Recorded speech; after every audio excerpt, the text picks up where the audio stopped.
Hey friends! I forgot that there was a crash towards the end of that. My name is Aaron Ciotti. Everybody calls me Ciotti. Welcome to the show. You were just watching the 2S Walksnail rig on 0802 19,000 kV motors. The old school happy model red and black 802s that have been coming on the old school Mobula 6s with the 2G4 boards, probably even the FR Sky boards, forever, man. These motors are so old school, but you run them, and 19,000 kV for an 802 is awful low.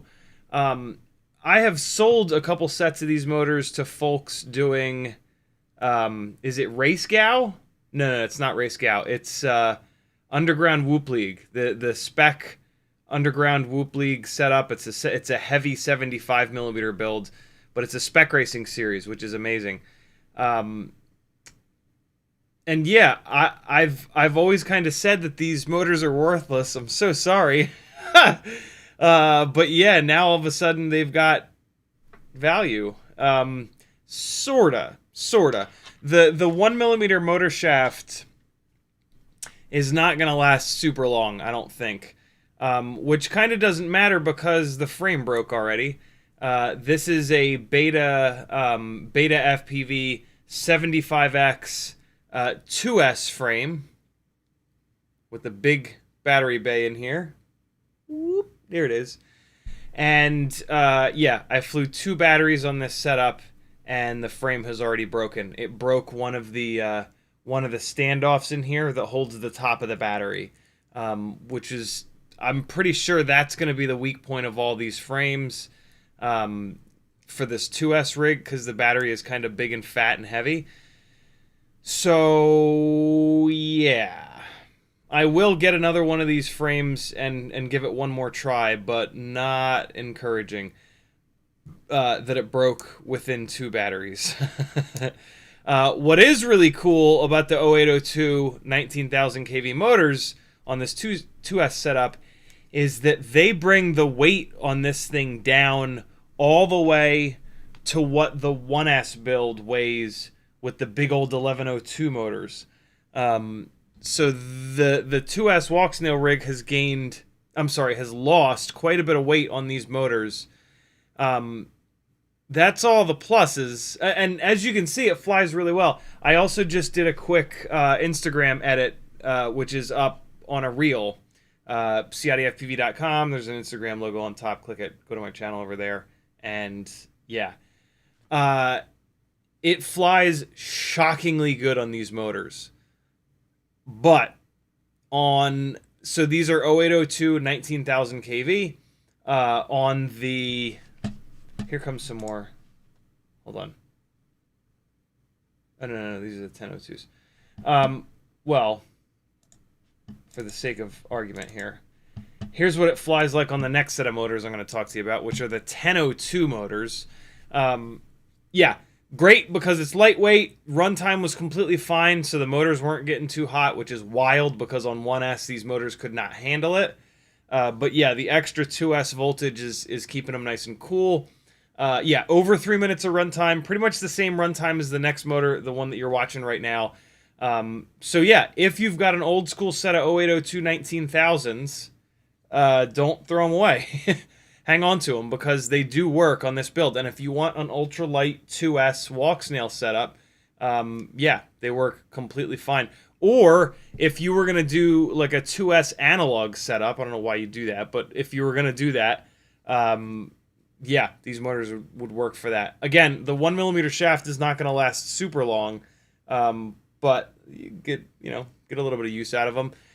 What you're watching right now is the previous motors that we've been talking about that were on this rig. Those are T-motor 1002 versus these 802s, 18,000 kV versus these 19,000 kVs. Kind of a brilliant example of the relationship between KV and motor size happened on this rig between those two motors. So we talk a lot about how the stator size, the size of the motor, the amount of power that the motor has, the amount of torque that the motor has, will allow it to push a propeller to a certain RPM. If you raise and lower the KV of the motor, as the KV of the motor goes up, it will push the propeller a little bit harder. The motor gets more efficient, believe it or not. That's how it achieves the higher KV, less windings. But there is a point where you can't just keep raising the KV because the motor will not be big enough to push the actual propeller to that higher KV. KV is measured with no prop on. So you can wind the smallest motor to turn 11 billion kV, but once you put a prop on it, it's not going to work. And so a great example of that is this rig here on 2S. When I had it on the 1002 18,000 kV motors at 80% motor limiting, I left the motor limiting the same between these two setups. 1002 18,000 kV was turning 50,000 RPM in the OSD after the flight. Props on, flying around. With the 802 19,000 kVs, 1,000 extra kV, it's only turning 48,000 RPM. Because the 802 motor is significantly smaller than the 1002 motor, and it doesn't have the size, the torque, the power, the grunt to spin even this like wispy little 1610 gem fan biblade up to the highest possible kV. All that being said, if I had a 20,000 kV 802 versus these 19,000s, it would turn a little bit more RPM, but you're losing efficiency when you do that. It's always more efficient. It's not always more. But look, when you get to the point where a lower KV motor that's a bigger stator when we're in this scenario, we're seeing the limits of the 802. I have pushed this 802 sort of beyond its limits, and if I push it higher and higher and higher, if I go up to 85% motor limiting, 90% motor limiting, I'm going to start to lose efficiency. And that's one of the ways that you can tell that. If you've got two motors with different stator sizes, but roughly the same KV, and you're seeing that happen, you're seeing the bigger stator motor with a lower KV actually turning more RPMs once it's loaded with a propeller and in the air, yeah, that's a scenario where you're starting to see the limits. And that's a good place to be, right? That's what we're trying to do. We're trying to find the limits of these damn things and optimize the motor sizing. So basically, like with an 802, if you want to do this 2S build with the weight of the Walksnail on there, yeah, you would, like, the optimal motor KV for 100% motor limiting would actually be like, my guess would be like 16,000 kV. You really wouldn't want to go much beyond that because, again, you're going to start to lose efficiency. It'll keep making a little bit more RPM, but you'll be sending that motor a bunch of extra. You'll be sending that motor more power than it's able to produce thrust, and it's going to turn that extra power into heat, and that's bad. You want the motors to warm up a little bit. You don't want a setup where the KV is so low and the motor size is so big that it stays like totally ice cold the whole time. You want to push the limits, but you don't want to push the limits too far. And yeah, it's interesting to kind of see that. So yeah, there you go, friends. Just going deep down the rabbit hole immediately. Today is going to be a lot of deep dives into super nerdy Tiny Whoop stuff. We're also going to do a t-shirt giveaway, yo. We're going to give away this very cool shirt that was old school shirt that was made for me from B-Man. But it's gigantic. This shirt is huge. So all of you old school folks will recognize that saying. And so yeah, this is a large shirt. If you're a large, then yeah, stick around and you'll have a chance to enter a giveaway and win a shirt.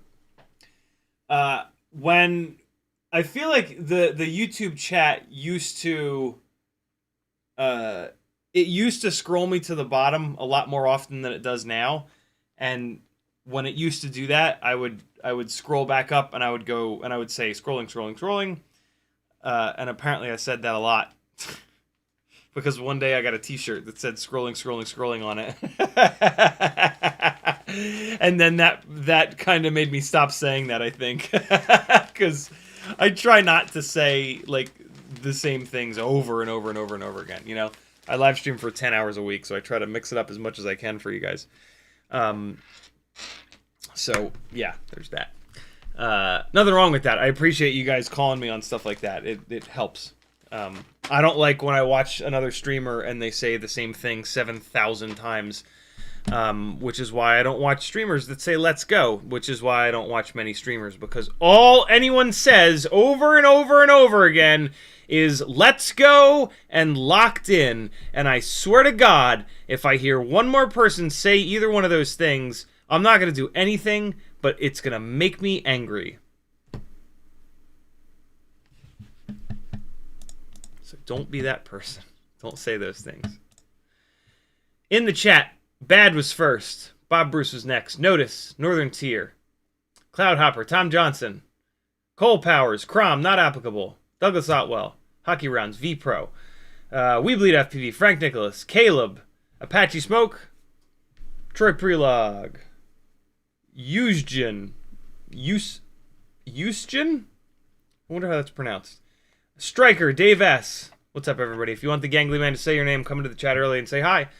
You can also type CiottiFPV into your chat message. If you do it and you spell it right, it'll light up an orange for me and I'll read your message. You can also do a super chat, but maybe save, if you're a large t-shirt, maybe save your super chats for the giveaway to see if you can win an old school CiottiFPV shirt. WeBleed FPV tagged me in the chat and said hello, gang. Happy Sunday. What's up, Zotac? How are you, homie? Apache Smoke says, yo, CiottiFPV and Gangly Yang, how you doing today? European crew is in the house. Striker says, this is basically exactly what I want to do, front yard with 75mm 1S. So what you were watching on the intro was 2S, not 1. Boy, do I have a rabbit hole to go down with you on the 1S rig. Brandon's Baked Beans has very kindly been helping me out over on Discord. I sent him a black box log because The 1S rig is flying horrible right now. And he thinks it's some weirdness with BMI gyros in beta flight on 4.4.3, yada, yada, yada. We'll get to the bottom of it and see if I can get the 1S rig flying a little bit better because, yeah, there's something going on right now. And it's potentially like wrecking my ability to kind of evaluate the 1S rig versus the 2S rig. And so, yeah, maybe we'll get some more jam out of the 1S rig. But yeah, we'll talk about that in a little bit.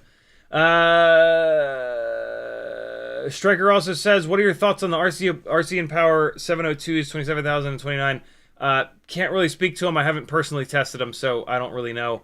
What I've heard about them is that they just mangle your battery, which is most of these other non-Happy Model motors. Pretty much every single other than Happy Model motor either doesn't make enough power and has normal runtime, or makes enough power and doesn't have shit for runtime. And so, yeah, it's Happy Model. I think that Happy Model has really optimized the amount of copper that they're packing into the stator for each individual KV.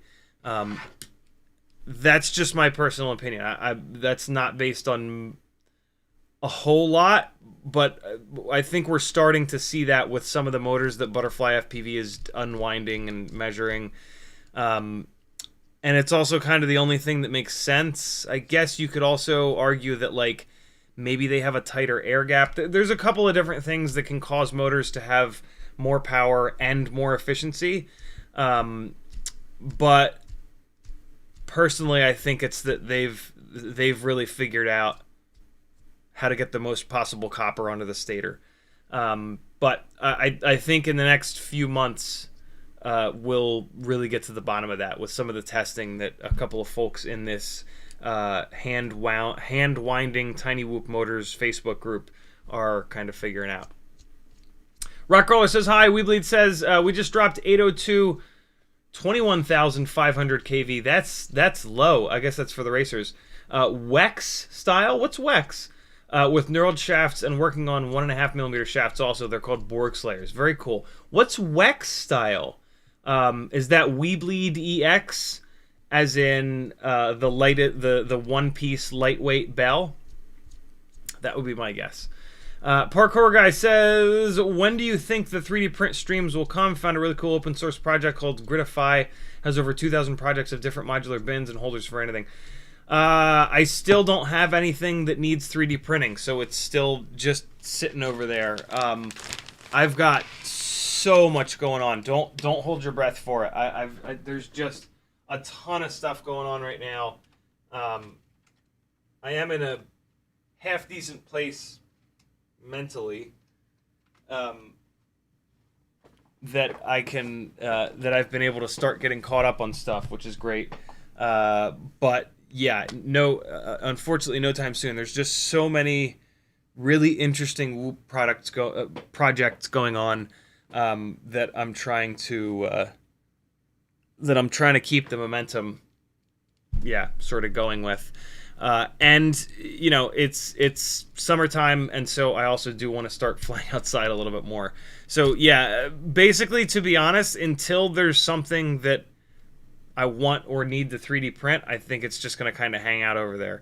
But yeah, I also every once in a while do get like weird bursts of inspiration, so it could very well be tomorrow that I do it. So yeah, stay tuned. Brad Mondin says, I found you a new drift car chaser. I PM'd it in Discord. Oh my god, that's the biggest link I've ever seen. Ah, yeah. So these tiny hoovers were a thing a few years back. You know, that would be super interesting. The problem with this is that you would have to, like, this thing drifts the way that it corners because it's using air. So you would, like, go into the corner with these guys, and then you would look inside of the corner, and you wouldn't be able to see them. But yeah, the tiny hoovers these were all the rage for a little while. Because you just have to cut up a tiny whoop frame, and then you just, like, stick the AIO in there somewhere. Super cool stuff. I always thought this was hysterical. But then you got to have like a really smooth floor to run them on. And so yeah, like a whole bunch of people got all excited about them, and a couple, a bunch of people built them, and then, here it really, what it really is that RC, like ground based RC cars, they're super fun for like 10 minutes, and then they're not as fun. Like, unless like the little RC drift cars, I totally get it because it's really challenging. But like regular, just ground-based RC cars, unless there's some kind of a challenge there, like I feel like you just drive it around a little bit and you're like, well, that was cool. With the little FPV camera on it, I will say it's got to be way more fun. But look, you're bound to north, south, east, west, right? It's like a two-dimensional experience. You can't go up and down. And so there's only so much that you can kind of do with it, I think. Again, unless you're drifting and you're trying to do tandem and stuff like that. But yeah, the Tiny Hoover was one of the coolest things. That was such like a cool little moment of like weird backwards FPV inspiration into regular RC cars. Parkour Guy says, also, are there any hidden specs like certain glass and stuff that makes some ND filters better than others? Sort of. I mean, certain ND filters will be more durable. The main thing with ND filters, though, is that they are... So ND stands for neutral density. Neutral, as in it doesn't impart any tint or hue, any other colors. It's perfect neutral gray. And that's hard to do. So there are... like cheaper ND filters will tend to have like a purple tint to them, and like sure you can get most of that out in post, but sometimes you actually can't. Sometimes like having purple in there, it'll just throw the colors off enough that like it's either a total pain in the ass, or it just, yeah, if you get your white balance wrong enough, you can't fix it. It's important to get the white balance like in the ballpark. So yeah, and it's like there are ND filters out there that don't have a purple or green hue to them, and they are actually neutral, and they're probably only $1 more. So yeah, it makes sense to get, if you get an ND filter that's got a weird like purple tint to it. In my opinion, I mean, best case, fly it hard and break it, right? And then you have to replace it. But yeah, ND filters are not expensive enough to like not replace one that's like that. So yeah, that's the main thing about ND filters. King Dingling says, sorry mate, last stream I was talking about the Air 65 canopy plastic. Will you take a look at the canopy to see if it's softer now? Yes. Yes.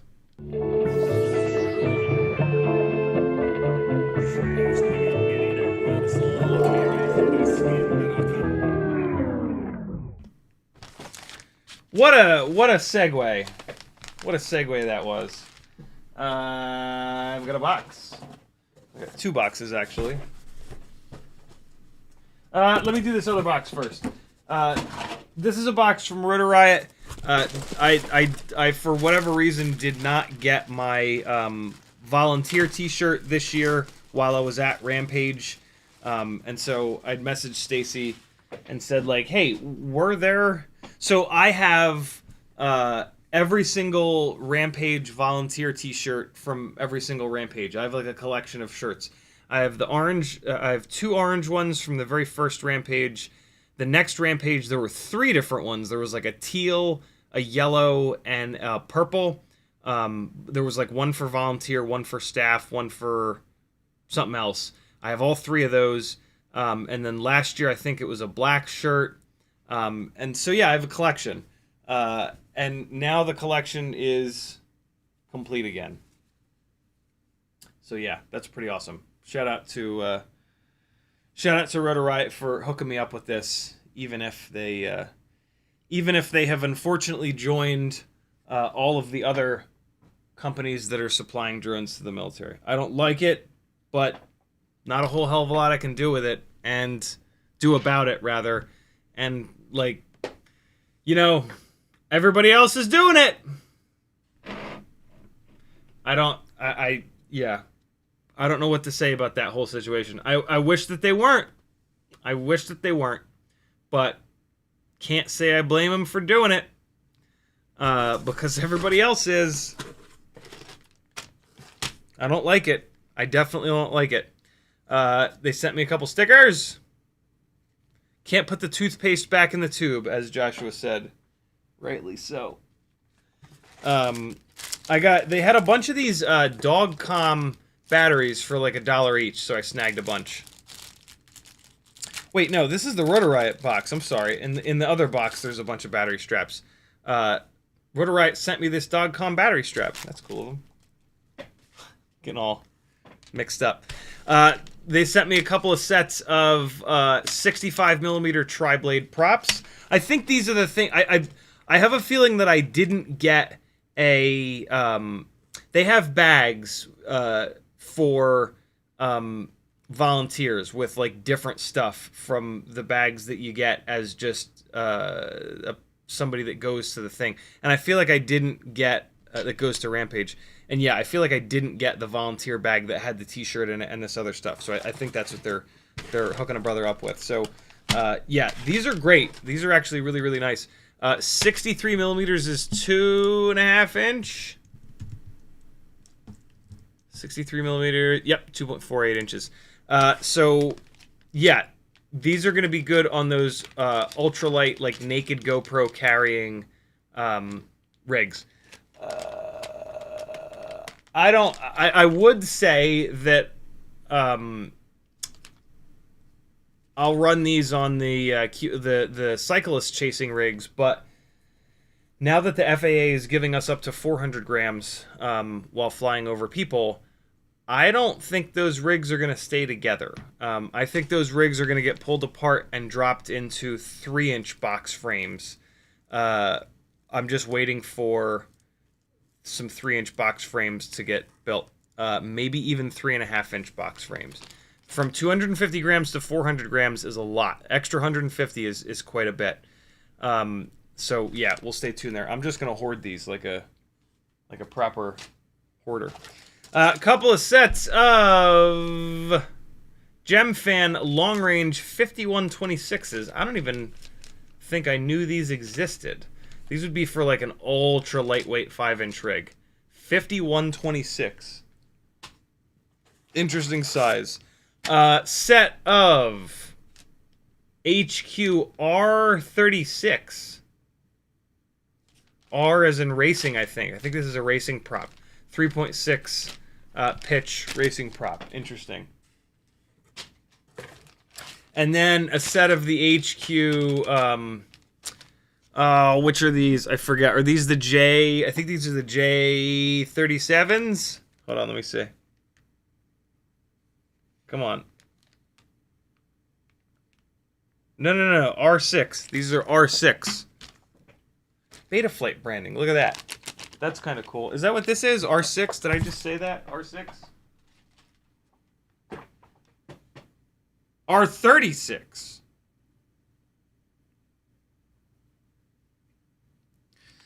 HQ needs to work on their naming conventions, in my opinion. I don't know what an R6 is. Chat is probably already saying what R6 is. I'm gonna hang on to these though because it's Betaflight branded. That's kind of cool, isn't it? R36. I'm assuming that's a 3.6 pitch racing prop. I wonder what makes these different to like the Minchan Kim. Oh, those are GemFan. That's what it is. Yeah. Racing props. These are going to go in a giveaway. Hey, these are going to go... Oh, fart. I just knocked things everywhere. These are going to go with the t-shirt. We're going to do a little contest for the t-shirt in a little bit. I have a lot of props that are like on deck to test. And I don't want another one. So yeah, t-shirt and a set of racing props. I'm sure you can use them for freestyle. They're fine. Big, thick HQ battery strap. This is really nice. It's also going to be really heavy, but this is a really nice material. Main problem being there's actually a big nasty split in the metal buckle here, but it'll probably be fine because it's a big thick metal buckle. But yeah, this is a crazy material that this is made of. That's nice. It's kind of the material that the newbie drone battery straps are made of. You've got a battery strap aficionado on your hands here, my friends. I have so many different battery straps. I find them to be fascinating. And I don't know if fascinating is the right word, but I find them to be something. And a set of the 1.6-inch biblades. Oh, with the 1.5 millimeter. Wow, this is really cool. These are actually weirdly rare. These are the 1610 biblades in gray with a 1.5 millimeter hole in the middle. Raceday quads used to have these in stock, but now they're gone. All of the 1610s with the 1.5 millimeter hole are blue now. How the hell does Rotor Riot have these? Very cool. This is actually a score right here. Because sometimes, you know, the blues don't look good on your build. Thank you, Rotor Riot, for sending this over. Very, very cool. This is right. This is why I did mailbag right now. This is the box from Newbie Drone. Newbie Drone, yep, that I've been waiting for. And in this box are a bunch of lite AF frames. In addition to the one that's here on this build that I'm going to be screwing together once this box is off the desk. So I've got, I ordered 3 of the clear plastic frames that we haven't seen before, and 2 of the opaque whites. I don't know why I ordered the opaque whites. I kind of wish that I hadn't. The opaque white doesn't match the Mobula 6 canopy, so I don't know what the deal is with these. Maybe I'll do giveaways with these. But yeah, I wish I'd just ordered a whole bunch of these clear, milky plastic ones, because plastic is clear. So the farther away from clear that you go, the more additive that is not plastic and that is not as strong as plastic, right? Plastic, which is clear, is strong. Additives that change things colors aren't strong. They don't really have any strength to them. They're not meant to be strong. They're meant to change colors, right? So the farther away you go from clear, the less strong plastic is. And with these lite AF frames, they are light, and we want them to be as strong as possible. So although this opaque white one lasted a whole hell of a lot of abuse, but it did fail in the end. So I don't know. I wish I hadn't ordered these white ones, but it is what it is. I'll give them another shot. We'll try the white ones again. I'm gonna have to drill all of these out, and I'll show you how I do that. I picked up a Meteor 75 frame in the transparent color. I don't know why I did that. I gotta start for these 75 millimeter frames. I should be buying them in black, because when you buy them in transparent and then you fly them outside, they immediately turn green and look just goddamn awful. This is the 1S version of the Meteor 75 frame. Here's something that you should not do. I had another one of these. Where the hell is it? I put it somewhere to remind myself, to show you guys what not to do. Ah, shit, where did I put it? First I put it over here. I remember putting it over here. And then I was like, no, don't put it there. You won't remember to show the people. Put it somewhere that you'll remember to... Yeah, there it is. There it is.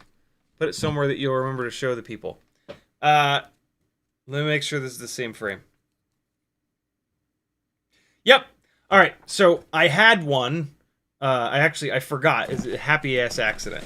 I forgot that I had one of these in black, and I ordered this one.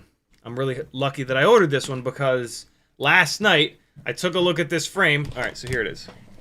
Well, I can show you here. I can show you here. Hold on. So look at that battery bay there, right? You see the dividers on the top here? So on the 2S build, I've got that AIO in there. We're going to talk about that too. I've got that AIO in there that doesn't have a USB port on the bottom. So I can put batteries up really high in these frames.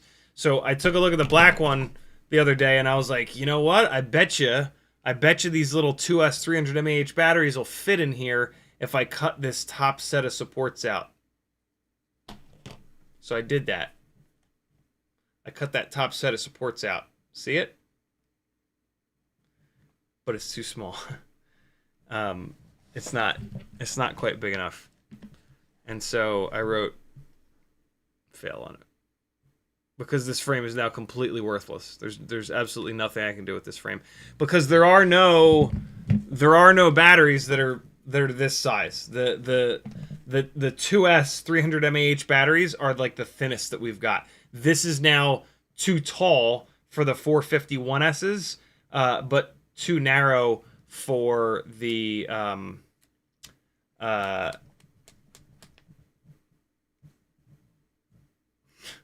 300 mAh 2S batteries. So don't be a dummy like me. This was a fail.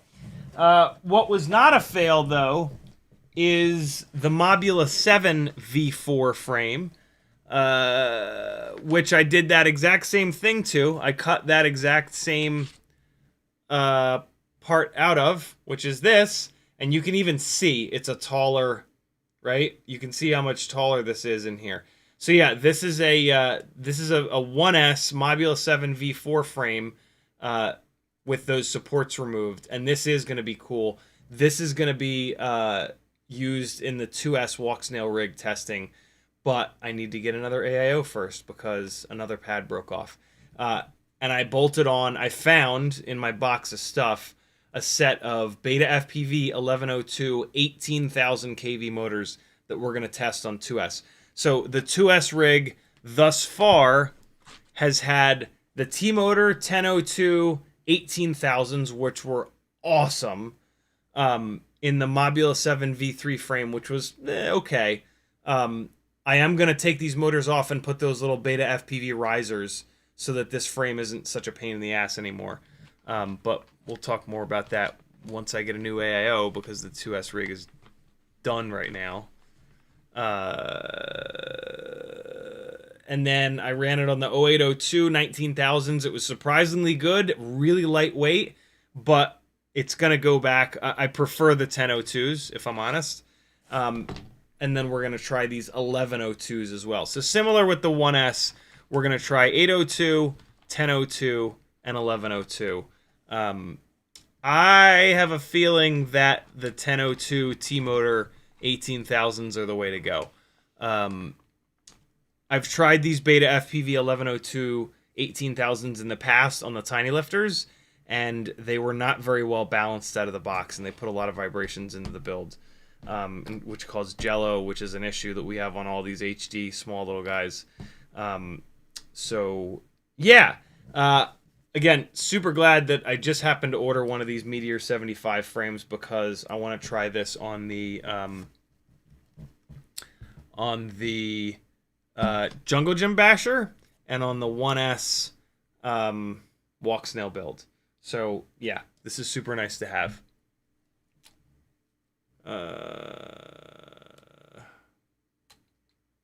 I'm just going to try it on the Jungle Gym Basher, I think. Come to think, well, it kind of depends. It's going to depend on whether or not a 2G4 will fit in the damn thing. I don't know if it will. I'm looking at the spot where the 2G4 hits on the air. Oh, no, yeah, we'll be okay. Yeah, the airframe has a big, crazy support here for the battery tray, and the 2G4 hits on it. The regular Meteor 75 frame does not have that. So that's kind of cool. I really like the Meteor 75 airframes on these Walksnail builds because I use the BetaFPV cross style AIO on them. But and then on the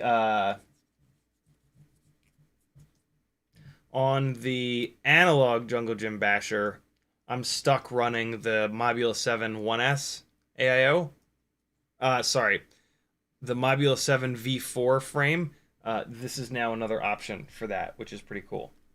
So yeah, that'll be good. I'm gonna put this right there. Jungle Gym Basher is over on the table. And I am gonna build another Jungle Gym Basher because I have some new motors to test. I want to try the Tiny Whoop 603 30,000s again. I have a set sitting right over here. And I also want to try the VCI 0803 27,000s that were really good on the Walksnail build, but the efficiency kind of sucked. So I'm curious to see them on the Jungle Gym Basher. Could be really good. So yeah, some very cool 75 millimeter analog ripping is on the way. That'll be fun. So yeah, Meteor 75 frame will enter the mix of testing. This is a True RC Blaze. They had a crazy clearance deal on these. This is a antenna with an LED in it, a green LED on it. And I'm going to be doing a Joshua Bardwell 5-inch build with a ton of green and purple LEDs. And so I thought, what the hell? This could be really cool for that. Fart. I missed. I got it because it was hysterically cheap.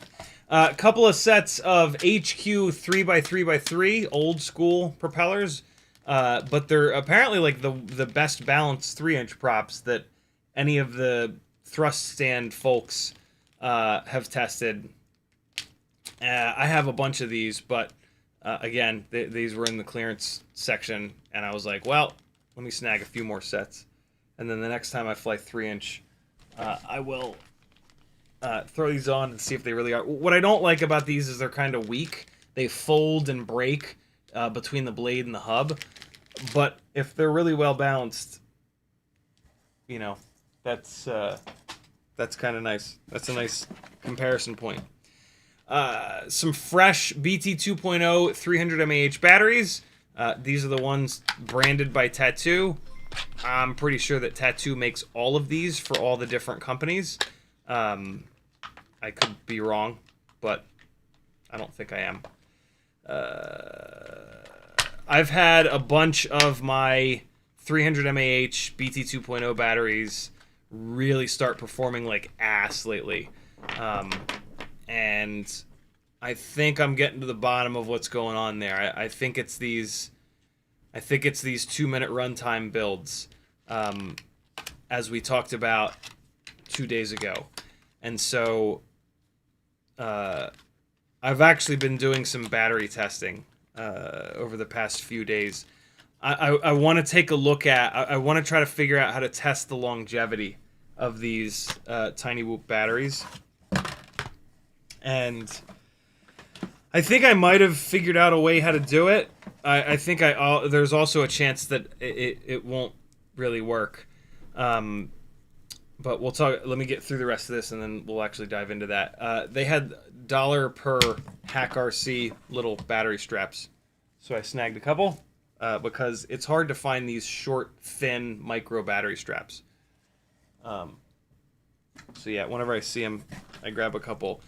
These are again from their clearance section. This was like $1. Oh no, this was actually a free. This was a freebie. When you spend a certain amount, you get to get a free product. This is SMA to MMCX. Actually, kind of nice to have this. I don't think I have any of these adapters. So like, if I run a full-size air unit, for example, for some strange reason on a build, I could use these to go from the MMCX to SMA. If I did like a lifter or something like that, I could use these and then mount big, tall SMA antennas. Just nice to have. nice to have, and it was literally free.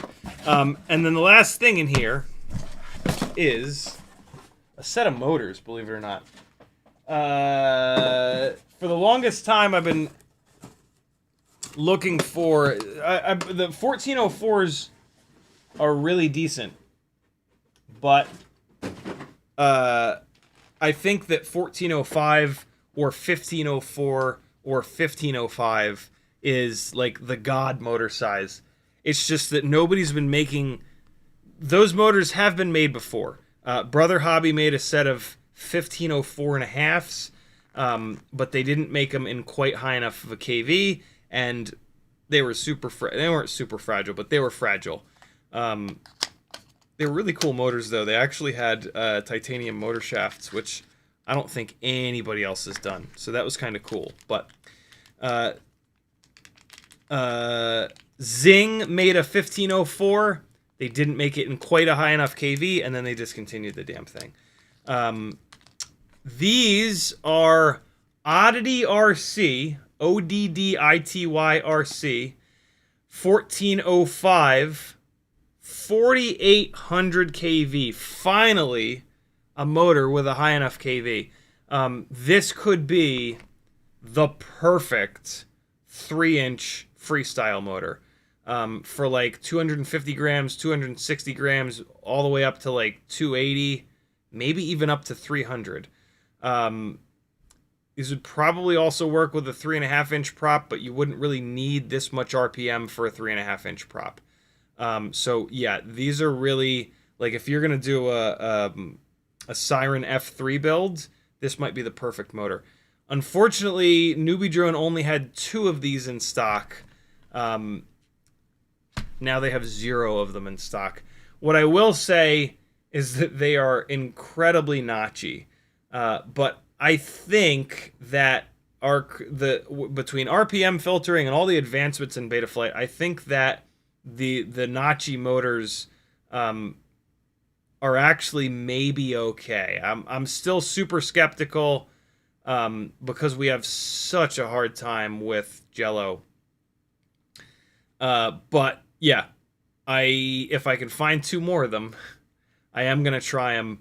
Probably on a Siren F3 build, now that apparently they're back in stock. But I need to find 2 more of the damn things. Oddity RC's website has them. They're on their website, so I might just need to do that. But I'm assuming that that's going to ship from overseas and take forever to get to me. But kind of cool. Yeah, Oddity RC 1405 4800 kV. These go right here because I want to remember to use them. Find 2 more and then use them. Whoever wins the shirt today is gonna get this Newbie Drone sticker. Huzzah! All right, it's in there. And any fun notes from the fellas and or ladies? No. That's okay. I know Newbie Drone packs and ships a ton of orders. I don't expect a shop that big to write little old me a note. It's not like Kelvin. You know, my contact over there is Kelvin, and it's not like he's packing orders. I'll also throw a mango gummy candy in here. So yeah, but the reason I did the Newbie Drone order was for these guys. When you guys get new, fresh Tiny Whoop batteries, stack them all up like this. Get them nice and even. And then take a colored marker that you hopefully haven't used before.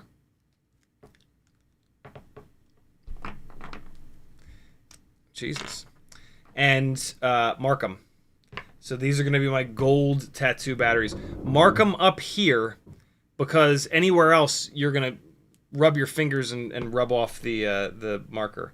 So yeah, come up on top here next to the BT 2.0 and just mark them. And that'll just kind of help you keep track of your old batteries versus your new batteries. It's also a way to, if you want to dive down the rabbit hole of like Maybe the Tattoo branded batteries are better than the WeBleed batteries. It's just a way to set, you know, identify them a little bit better. So yeah, start doing that. It's a good little practice to kind of get into. These are gonna go here because they need to get charged. Let me show you guys how to prep your newbie drone Cockroach V3 and or lite AF. That's the end of mailbag. Thank you for the reminder. The question that made me do mailbag was, is the new, was it the lite AF? Last stream I was talking about the Air 65 canopy plastic. Will you take a look at that canopy to see if it's softer now? Pretty please. I did. Yeah, I did that on the last stream. I misread your comment. On the last stream, I did exactly that. Might as well do it with it. This is the first generation of opaque white lite AF that they sent me. This is the current one in not white. This one might be a little bit softer, which is a good thing. It's so hard to tell. I think it is. I think the clear plastic ones are a little bit softer, which is good. Okay. I couldn't tell a difference with the Air 65 frames. As a spoiler for you. If you're gonna buy a newbie drone Cockroach V3, Cockroach 65 V3, or a lite AF frame, and you plan on running Happy Model motors, or to be honest, you might just want to do this regardless when you get these frames. Get yourself a 9/64 drill bit and prep the frame, which is to just drill out the motor holes, the C-clip holes down here. Hold the motor base from the inside. If you do this wrong and the drill bit catches, it'll twist the motor base right off, so be a little bit careful. Here's what you do. You don't even really need a drill. You just need the drill bit. You can do this by hand, but the drill makes it a lot easier. You're going to hand jam it in there. I used to have a coworker at Disc Makers that would say hand jam all the time, and for whatever reason I remembered it. Hand jam it in there and just rotate it around a little bit to get it started. That's going to make sure that it doesn't grab and twist the motor base off. And then just fire it up, and that's it. Then you've taken a tiny little bit of plastic off, and that's it. But hand jam it first, friends. Just like Friday nights. Always hand jam first. And that's it. It'll take you all of like a couple of minutes to prep a bunch of these frames to make sure that you don't have the C-clip rubbing on the inside of the thingy issue. The V3 frames are not as bad. The lite AF frames are... You have to do this on the lite AF frames. And drill it from the bottom like this so that you're pulling the material outwards. Don't do it like this, because then you're going to have that extra material potentially rubbing on the C-clip itself. Pull the plastic out in this direction. Cool? And that's it. That's all you need to do. Well worth it, because they're the two best frames in my experience and opinion. The lite AF is super interesting. You got to have it on a lite build. I saw somebody on our Discord though the other day broke a lite AF frame after like just a few batteries. So that's a little bit concerning. I don't love that, but I've had pretty decent luck with my white one, and I don't know what his build weighed. I'm gonna say for sure, if you're gonna do a lite AF frame, make sure your build is like less than 18 grams. Mine is 16.5 grams, and I think that's a part of the reason why it's survived, is because it's nice and light. I fire the drill up all the way so that it wobbles a little bit and takes off a little bit of extra plastic. Is the sound of the drill absolutely horrifying? Good. Just kidding. There you go. There's the two clear plastic frames, which are the ones that I'm going to use first. I don't know what I'm going to do with these white light AF frames, but I'll just put them on the ground for the time being. So yeah, I'm actually gonna move a bunch of builds into these frames. I'm glad I got those clear Mobula 6 canopies. I'm about to have a whole bunch of clear on clear on clear builds. Yeah, the 32,000 KV rig is gonna get moved into one of these. Namely, I'm excited for that. This will be cool. I'm super interested to see what an ultimate freestyle tiny whoop, like the heavier setup, is like in a light AF frame.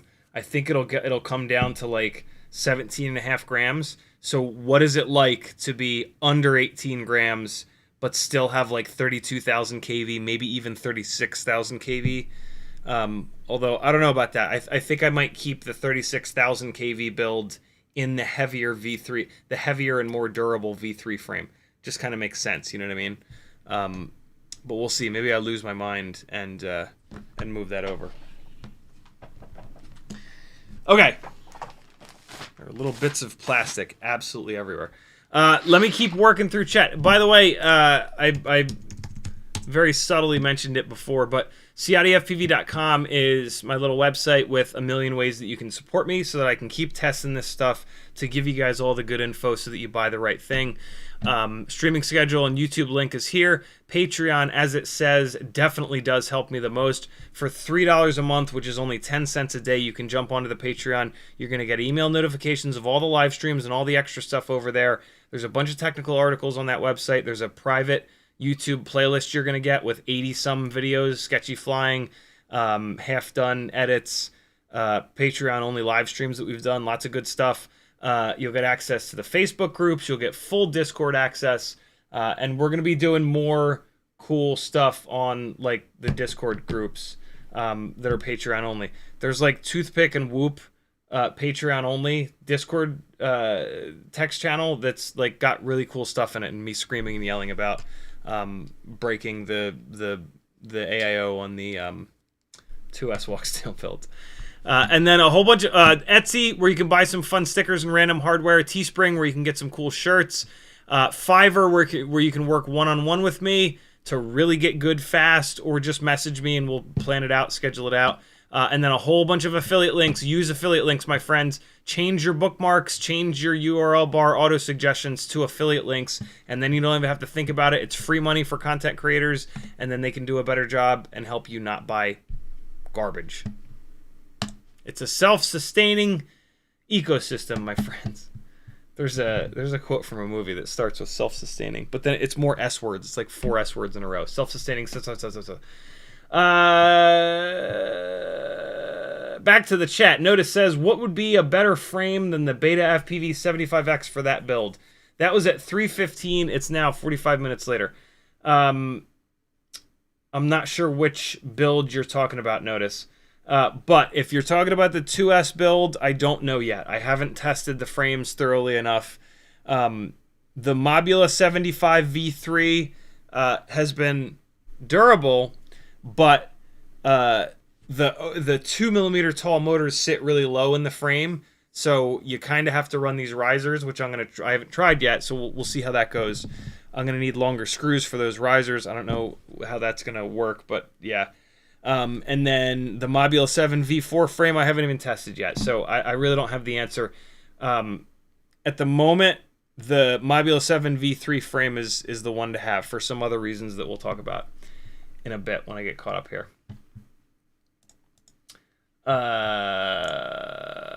Crom says, got spikes in the gyro axis is causing the whoop to twitch. Super X HD happens even on USB. I think the gyro is bad, DOA, but maybe you know the magic fix. Swapped for a 2NS1 and it's good. I saw you working with Brandon's Baked Beans on the Discord. I don't know a single thing that he doesn't know. So, yeah. It sounds like Brandon is maybe telling you that it's because the Walksnail AIO is on top. I don't know. yeah, I'm not going to have any kind of a magic fix that Brandon's not. He's looking at the actual data. I try a lot of different combinations of parts, but yeah, I unfortunately, I don't know. I can't help. If anybody can help, though, it's going to be Brandon. BAD says, need a t-shirt that says YouTube did the thing. I know, right? Flyzone FPV says, yo. Parkour guy says, oh, God. Not going to say it. Kevin Sumner says, YouTube does it less, but now you say YouTube did the thing again. Yeah, it's true. I don't know what else to say. YouTube scrolled me to the back of chat, to the bottom of chat. It's too many syllables. Freelojo putting the CiottiFPV.com link in the chat. Thank you, brother. Proton to goes in the house. He says, the F word, I love rabbit holes. I'm trying. It's not working, but I'm trying to not curse as much. Hey, by the way, I on the last live stream, I confused Proton to go with somebody else, and said like he doesn't like me. I was being stupid. But yeah, I confused him with somebody else, and I shouldn't have said that. And it was stupid of me. I apologize to him. He reached out to me. I was like, yo, no, I'm cool with you. And so yeah, I apologize to him, but I apologize again. There was I don't know. Sometimes I think everybody hates me. Sometimes I'm right about it too, but yeah, I've there's a community of people that I've gotten a ton of hate from over the last year, and I've gotten some of those people confused in my head, and that sucks, and I should just not say anything about it, but I'm a loudmouth motherfucker, and I talk for 10 hours a week, so I gotta say something, god damn it. So yeah, I apologize, brother.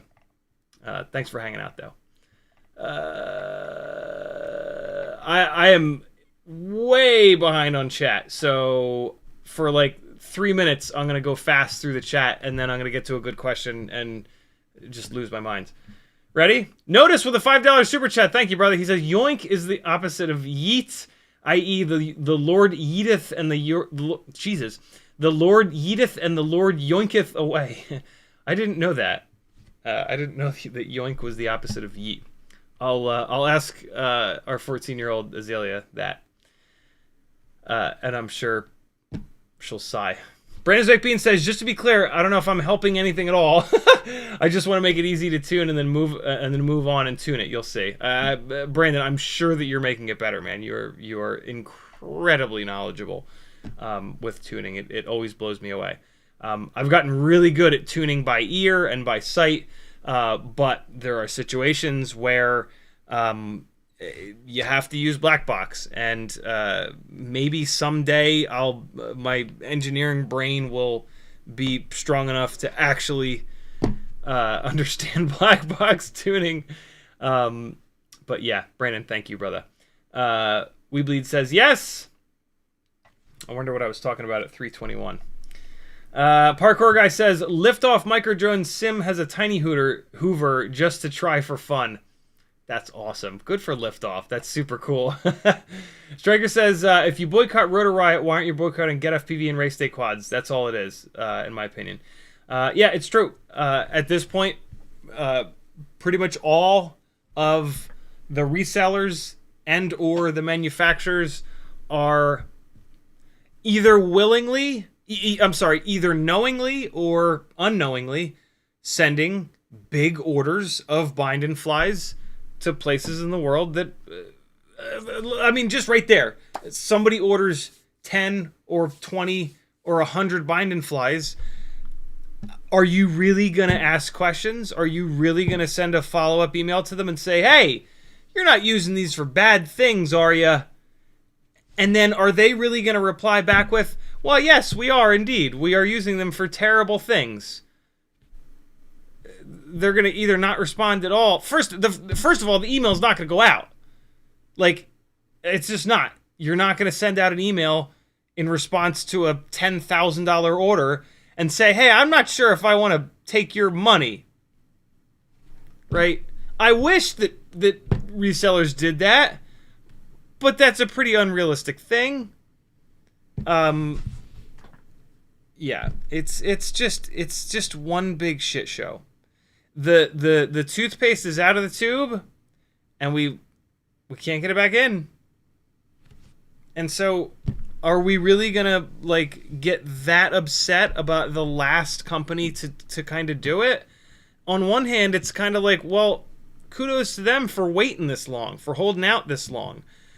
As I said weeks ago when all this shit went down, like, I wish they'd hit it better. That's all I can, like, realistically, that's all I can say, is that I wish they'd hit it better. I wish that it wasn't so incredibly obvious with that press release that it was like, hey, Rotor Riot's going to be building drones to use in military shit. I hate that. I absolutely hate the whole thing. But, you know, you kind of can't boycott Rotor Riot without boycotting the rest of the FPV industry. On the other hand, I get the other side of it, where Rotor Riot is, in theory, supposed to be in a position where, like, well, they're bringing new people into the hobby. So are the other companies, though. The new people are buying their stuff from somewhere.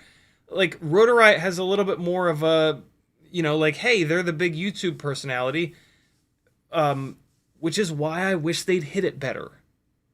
I don't know, man. The whole thing sucks, but hey, look at this. I accidentally bought these BT 3.0 to balance lead adapters, and then once they arrived, this was a couple weeks ago, once they arrived, I was like, shit, what am I going to even do with these? I don't have anything that I can do with these.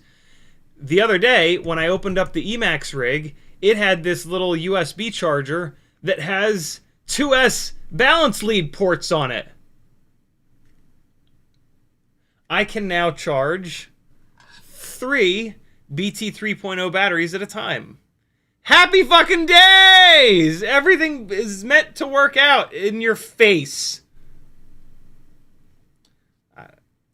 Yeah, I can't believe yeah.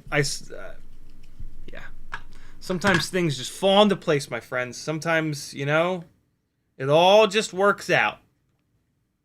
This will save me from buying a Vifly Toothster charger for, I don't know, $25 or whatever. So this is great. Yay! Oh, and it's got fancy flashing green lights. More flashing LEDs at this desk. That's the real winner here. All right. CMYK dropping the CiottiFPV.com link. Thank you, homie. Striker says, what do you think about a good type of quad for front door micro ductless that flies well and is quiet? Kind of like a 3-inch toothpick, but 2.5-inch. Sounds like a 2.5-inch toothpick. I don't have quite enough to go on, but it sounds like maybe you answered your own question with 3-inch, kind of like a 3-inch toothpick, but 2.5. So yeah, 2.5-inch toothpick. I think maybe that's it. And Yoki says R36 props are amazing. Well, that's cool. Somebody's gonna get a set of them, along with a large size T-shirt. Brandon's Baked Bean says, how quickly does FAA grant a waiver for over 250 operations over people? They're saying that they're going to grant the waivers within, I think they said 2 to 3 days. I haven't put one in yet. But yeah, they said, look, we've looked at all of the operations over people. You guys haven't heard anyone yet. They also said, we looked at the waivers that you guys have submitted, and we only approve, and we shot 97% of them down. But yeah, they basically said, like, look, we relooked at the rules. We looked at what you guys are doing. You're doing a great job. You're not hitting people. We're going to up it from 250 to 400 as long as you're willing to put a waiver in. And the waiver is now way more of a pain in the ass, but they're not that bad. And they've specifically said, we are going to approve the waivers and we're going to approve them quick. They used to say, well, we're going to approve them in 90 days. And so most people, myself included, just wouldn't bother putting a waiver in because fucking nobody gives you 90 days notice to when an event is going to be. And so, yeah, really interesting stuff from the FAA a few weeks ago. 3-4 weeks ago, I think. The Flight Academy put out a video on it, and that's the one that I watched with the info that I'm going off of. Walter says, the smallest tie wraps I use for battery. Me too. CMYK says Pyrodrone is still 100% community, zero warmongering. Are they really? Good for them. I have always ordered from Pyrodrone quite a bit, and I'm glad for that. They've always had a really great selection of parts. They ship fast.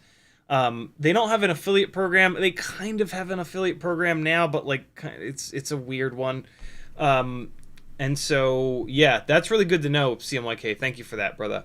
So yeah, if you don't want to support warmongering nonsense, there you go. There is still somewhere that you can go. That being said, the manufacturers that manufacture the parts that Pyrodrone sells sell direct.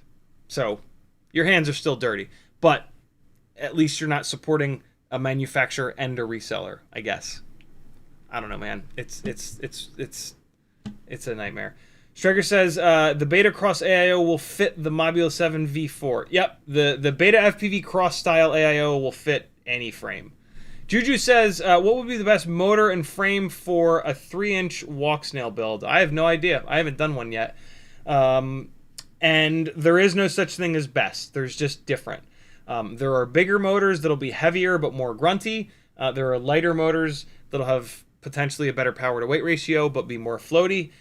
So yeah, no such thing as best, just different.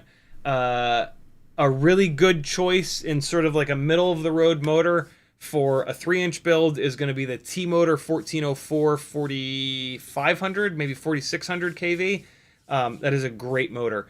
But yeah, it's not the heaviest, most grunty motor. It's not the lightest motor. And maybe you want the heaviest motor. Maybe you want the lightest motor. I have no idea. I have nothing to go off of from, you know, what would be the best motor and frame. Frame, at the moment, I think it's the Quadmula Siren F3. The reason why there maybe is a best frame is because there kind of aren't any 3-inch freestyle frames. And so, yeah, we're in a weird scenario where there might actually be a best 3-inch freestyle frame. So, yeah, Quadmula F3. Kevin Sumner says, same with Fly High FPV, even though Dave's stock is somewhat limited. Yeah, there you go. There are shops. There are shops. CMYK says, best way to secure MMCX from backing out on hard hits. Don't use MMCX. That is why I don't use MMCX, because I've never been able to figure out a way to keep it from falling out. Although, as I say that now, I bet you running a big bead of E6000 around it would get the job done. But yeah, I just don't use it. I use UFL because it doesn't pop off on hard hits.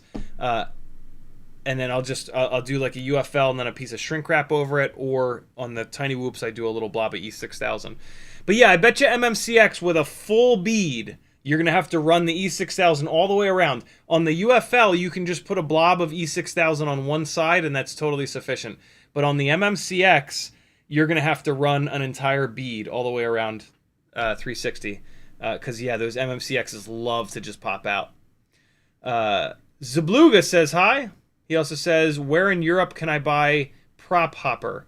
I don't know, brother. I apologize. I'm in America, eating cheeseburgers and hot dogs and just punishing people that don't deserve to be punished.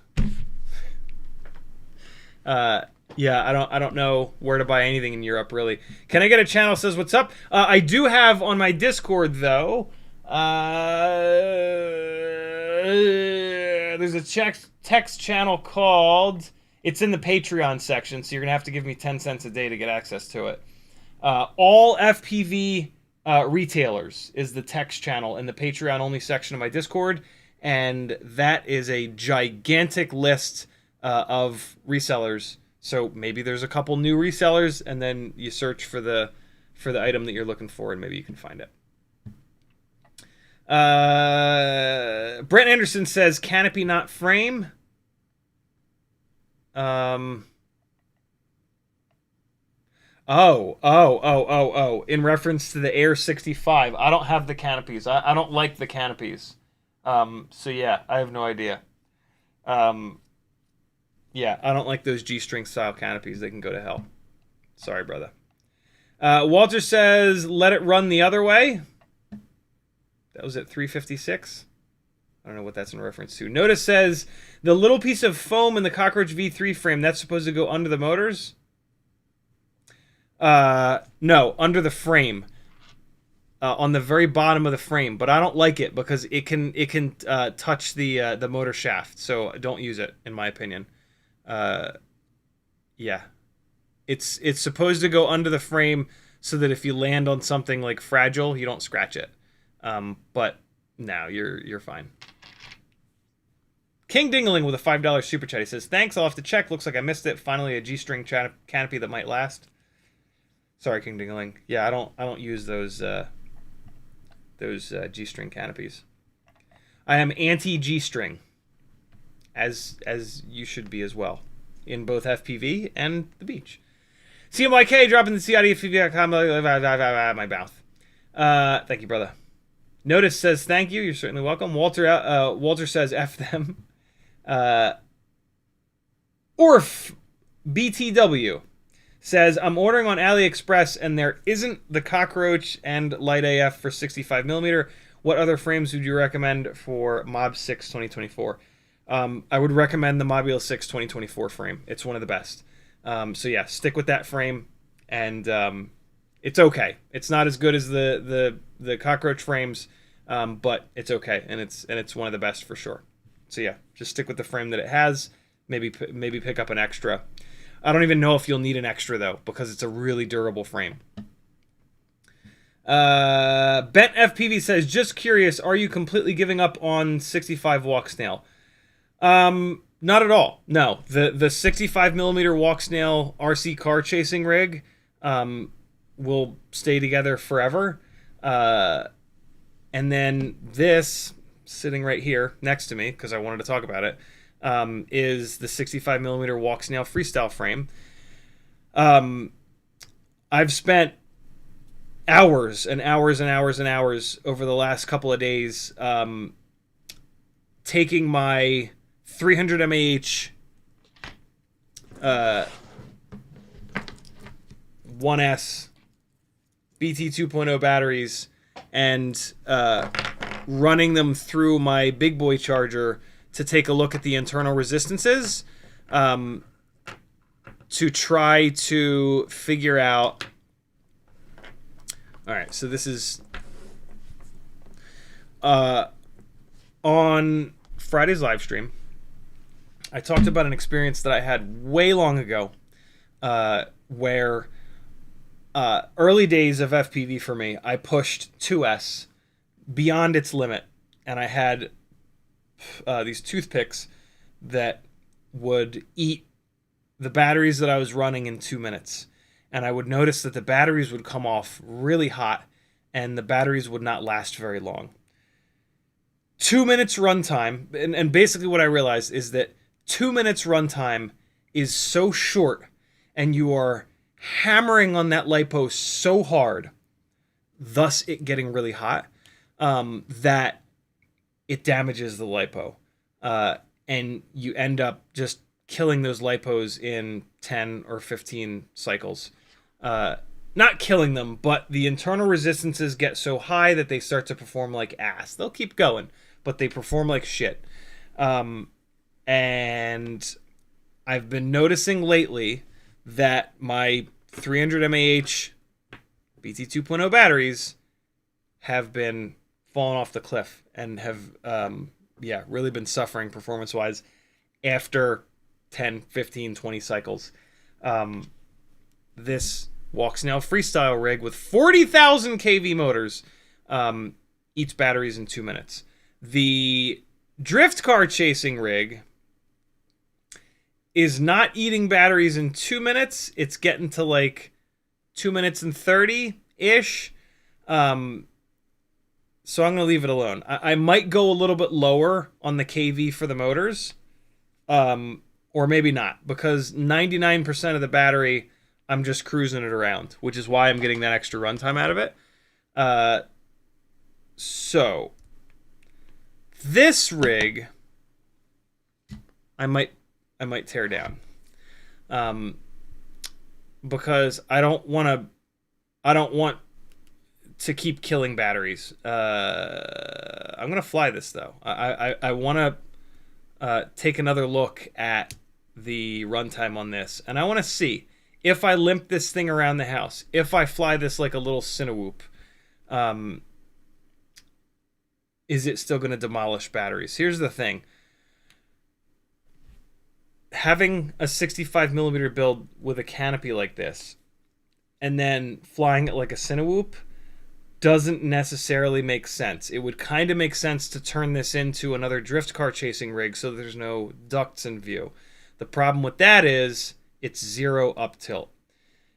As a Cinewhoop like this, I've got the up tilt. I've got a little bit of duct in view, which annoys the hell out of me, but I can actually run a little bit of up tilt. The problem is, as I run more up tilt, I cruise faster and faster and faster, and now it's going to start to have 2-minute runtimes and gobble up batteries. I have a weird feeling that the only way to have a 65mm Walksnail build that doesn't demolish batteries is for the damn thing to be 0 up tilt. Because 0 up tilt, you can only put the nose down a little. The hooks for that are on the back here, which is where the batwing camera mount runs, so ignore the canopy. If this is a batwing mount, 0 up tilt. If I put a little bit of nose down to start going forward with 0 up tilt, it's looking at the carpet, and I'm not going to do one of these. Right? With a bunch of up tilt here, I can fly this thing like this, and that's going to annihilate batteries. I think. So, yeah. A little bit more testing is needed here, but yeah, I've got this set of WeBleed batteries with the blue marker on them that are like I've only cycled maybe like 10-15 times, and they don't fly right anymore. I've got this set of tattoo batteries that I didn't marker up. These don't fly right anymore. I've got these DogCom batteries. These don't fly right anymore. And I bought all of these at roughly the same time, and it was right around the time that I was doing all of the 65mm Walksnail testing. So, you know, correlation does not equal causation, I think is the saying. I might be backwards on that. But I'm starting to see a trend. And, yeah. So, this just might not be a good setup. This might be a setup that just annihilates batteries. And I'm not willing to have batteries that after 10 or 15 cycles shit the bed and start performing really bad. That's a bit much. So, yeah, I might tear this down and just leave it, and I'll either convert it to another RC drift car chasing rig or tear it all the way down and do something else with it. Put it in a 75mm frame. I also unfortunately noticed on this the other day, yesterday, that one of the MIPI cables. So I've been sketched out with the way that I've been building these, but it's kind of the only way. I don't know how else to do it. You might be able to see there. There's one MIPI cable off on the left there that is now broken. I think the damn thing still works though. So and I've always wondered why the hell are there so many. So I think that that's an unused little ribbon cable, but yeah, that's not a great sign. You know, that's a sign that running this cable up and over is not great. And I kind of have to do that because of the cable length. But yeah, food for thought. I don't know. I'm going to keep an eye on it on the other ones. I don't like that. But I'm glad I noticed it. So yeah, we'll see. This needs to get flown a little bit more. I need to check how hot the batteries are when they come off of it. And yeah, there's a pretty decent chance that I might tear it down. I keep forgetting. I want to put this ultra lightweight rig back together so that we can actually fly it in a little bit. What time is it? 4:27? Jesus, it's getting late. All right, let's keep going.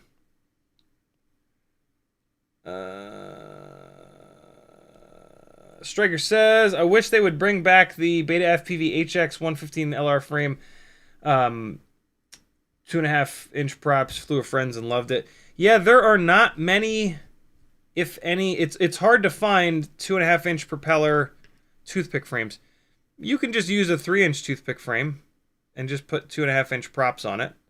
But yeah, it makes more sense to have the 2.5-inch frame. It's going to be a little bit lighter, a little bit stronger. Brandon's Baked Bean says the Avata 2 is sub 400. Just weighed mine, 391.6. I believe the Avata 2 is why their new weight limit is 400. Or DJI found out about the potential for a 400. It's just awful convenient that the Avata 2 is 391 grams. You know what I mean? So yeah, I thought that was super interesting when that first came out. The Avata 1 is not. The Avata 1 is over 400 grams, which I'm sure has some people furious. But hey, welcome to FPV. Zabluga says, did you consider 85mm Walksnail build? Sorry, would you? Kinda, sorta. I have a bunch of 85mm frames in the Tiny Whoop box over there. I'm kind of curious. The problem is that 85mm frames are even bigger, even heavier. There's going to be more props in view. Going to have to run even bigger motors, an even bigger battery. And previously, apparently until the HDLRC 85mm frame, for a plastic frame to deal with that amount of extra weight, bigger motors, bigger props, bigger battery, bigger frame, they became super fragile. Apparently the HDLRC frame, which is even heavier than all of the others, go figure, with extra weight tends to come extra durability. As long as you put that extra plastic in the right places, obviously, right? But yeah, I'm sort of curious. I'm not very curious, though. One of the biggest issues for me is that the 85mm frame... I already have a hard time with 75mm frames trying to keep the ducts out of view. I don't like the way the ducts look in the bottom of the camera feed or footage. 85 is going to be even worse. So you're going to have to run even more up tilt just to have the same amount of duct in view. And you're getting to the point where you're going so fast with a Tiny Whoop that it's like, you know, one of the points of having ducts is to go slow, not to go fast. If you want to go fast, build a toothpick where there's no massive aerodynamically draggy ducts in the way, right? So the 85mm Tiny Whoop thing, it's kind of like, well, at that point, build a toothpick and you'll get a bunch of other benefits. But potentially, what is nice about the Whoops is that they track a straighter line, which makes hitting gaps easier. And so I am going to try it at some point, but it is super low priority because I've flown 85mm Whoops before, and it's just, yeah, I don't know. They're awful heavy. So yeah, at some point I will do an 85mm build because I do have a bunch of the frames, but it's pretty low priority. Also because it has to be 2S. Sure, you could build one with 1S, but even analog, it's going to be the same weight, if not heavier, than my 75mm Walksnail build that I've not had great luck with on 1S, right? So like a lot of the problems that we're having on the 1S Walksnail build, we're also going to have on an 85mm analog build. So then it's like, well, all right, for 85mm, let's go Walksnail. Well, now it's snowballing out of control, and I'm probably gonna try it because I am curious, but yeah, I don't know. It's an awful big it's awful big for a plastic frame, and there's gonna be an awful lot of duct in view, and yeah, I don't know, but we will see. I shall test it. If the HDLRC frame is durable enough, and if we can find big enough motors that are a high enough KV, it could be interesting. But I'm not holding my breath because, yeah, there's going to be loads of duct in view, and that just drives me mad. There we go. We're back together. I'm tempted to put these ghostly white BetaFPV 1219S propellers on for like a full ghosty kind of setup, right? But instead, I had changed my mind. I decided to do this, but then I changed my mind because I realized that these motors have a little bit of red on them. These Mobula 6 2024 V1 motors have a little red lining there. And I'm an ultra nerd. And I realized at some point that WeBleed has these 1219Ss in WeBleed red. They must have had GemFan do a run in custom red for them. That's the props that this thing did have on it. I pulled those propellers off because I was like, ooh, I'm going to treat this thing. I'm treating it to a new white ORT antenna. I'm also going to treat it to a fresh set of props because, good God, a fresh set of Tiny Whoop props is a magical thing. And so, yeah, I've changed my mind back, and we're going to go with the red props. I need another right side high.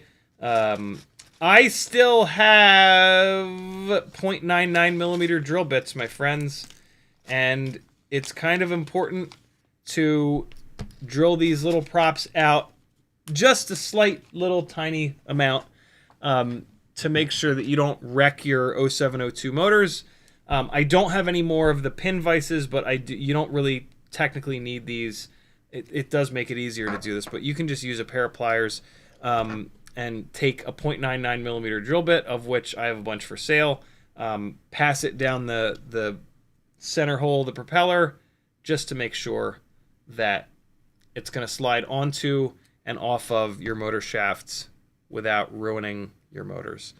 And so, yeah, if you need a 0.99 millimeter drill bit, let me know.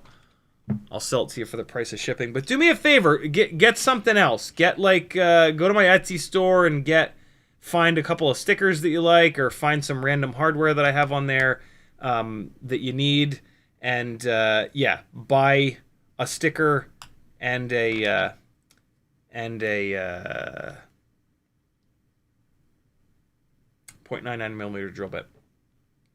I sell pretty much all my stuff for like $5. $5 is each thing. So that $5 covers shipping. So if you just want the drill bit, it's going to be $5 in shipping. But yeah, hook a brother up. Find like a sticker and send me $10. Because when you buy a 0.99 millimeter drill bit from me for $5, I pay $4 and something for shipping. So yeah, help me make something. I'm more than willing to yeah, if it's the only thing you need, it's fine. But if you want to help me keep doing this full time and keep, buying stuff that's helpful and testing and all that good shit, grab something else if you don't mind. This one is fitting a little bit too loose, so I'm going to take my least favorite pair of sharp-tipped tweezers. I'm going to put them into the mounting hole of the propeller, and I'm just going to scrape it around in there. This is going to scrape some plastic up so that the propeller fits a lot better on the motor shaft. If you have a propeller that is flying off the motor shaft and you don't want to get rid of it, this is a way to bring it back to life. It works shockingly well. The worst part is when you accidentally stab yourself, but you'll be all right. You'll get the hang of it.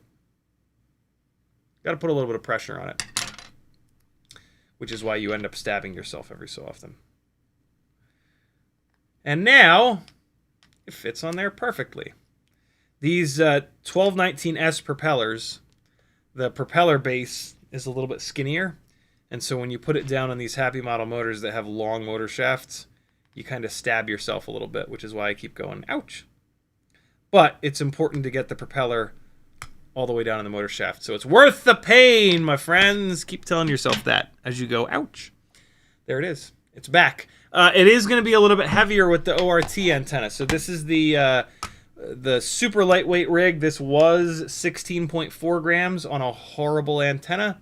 Now it's going to be a little bit more. I'm thinking it's going to be 16.6.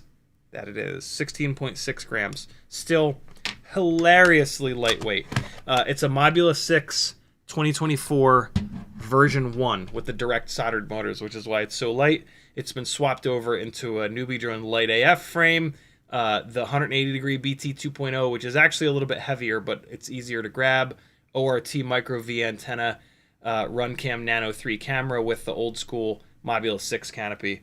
That's where it saves weight as well. This is maybe my favorite build at the moment. Let's do a t-shirt giveaway, goddammit, before everybody runs away. Large t-shirt with some other fun stuff. Man, my allergies are about to go nuts. I can feel them.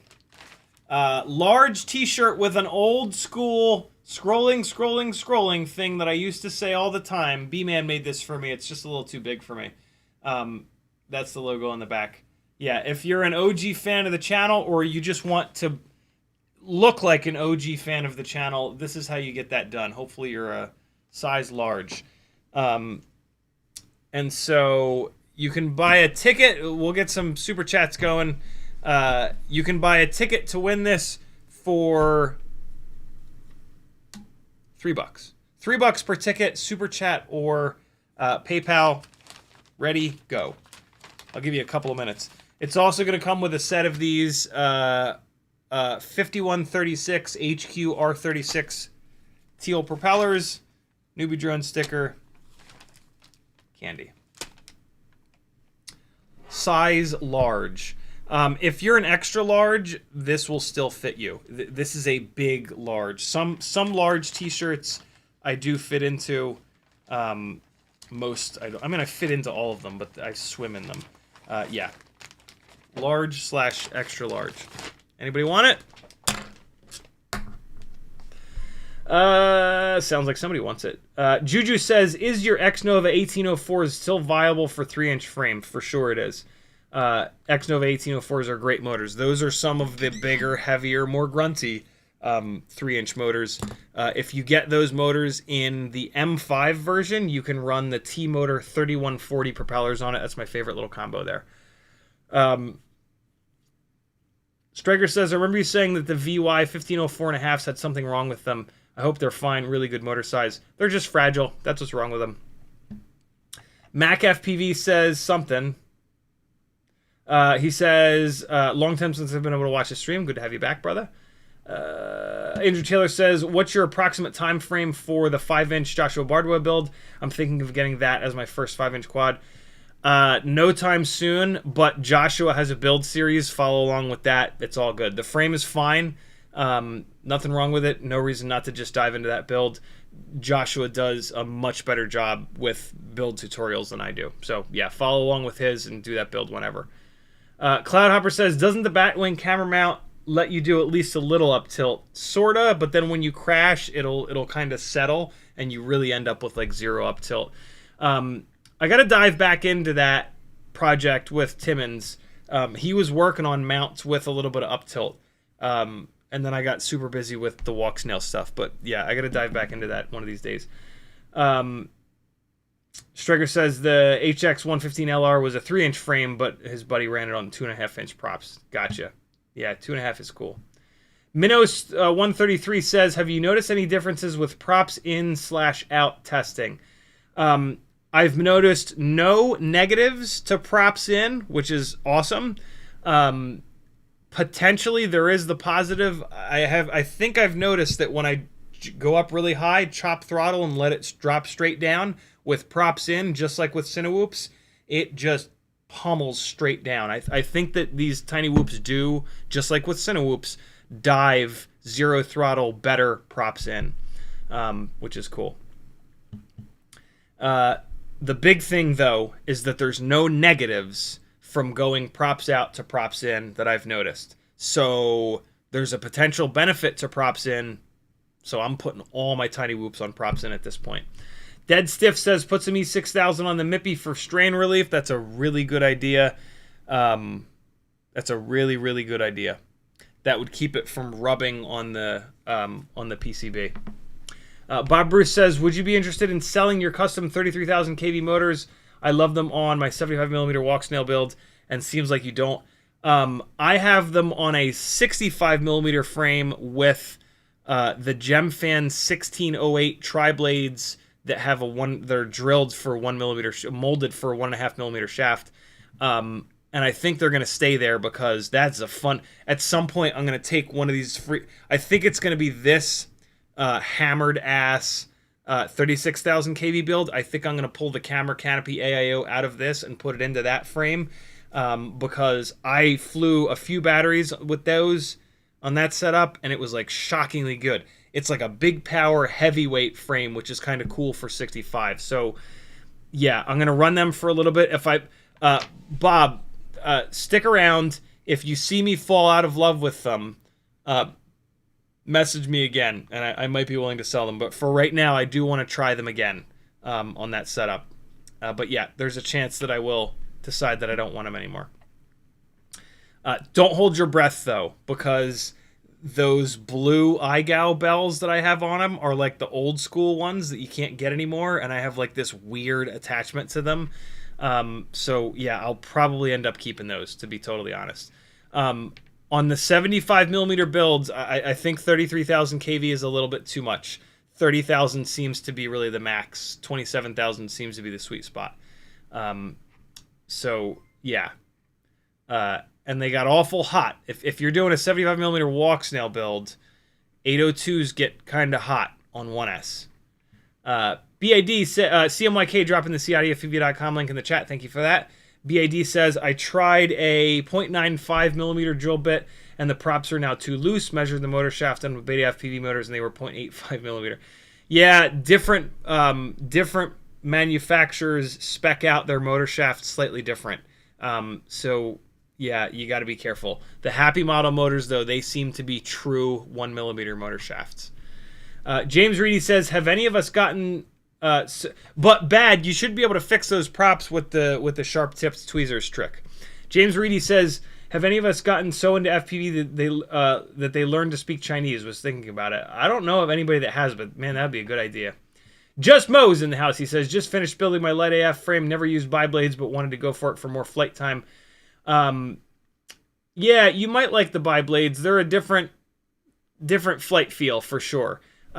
Here's what I'm going to say. The bi-blades are going to be harder on the frame. If that Lite AF frame breaks really quickly, I'm going to blame it on the bi-blades. The bi-blades are going to, when you crash, the bi-blade is going to move out of the way and the duct is going to have to really bend. A tri-blade, it's never going to fully be able to push the propeller out of the way because there's going to be another blade there.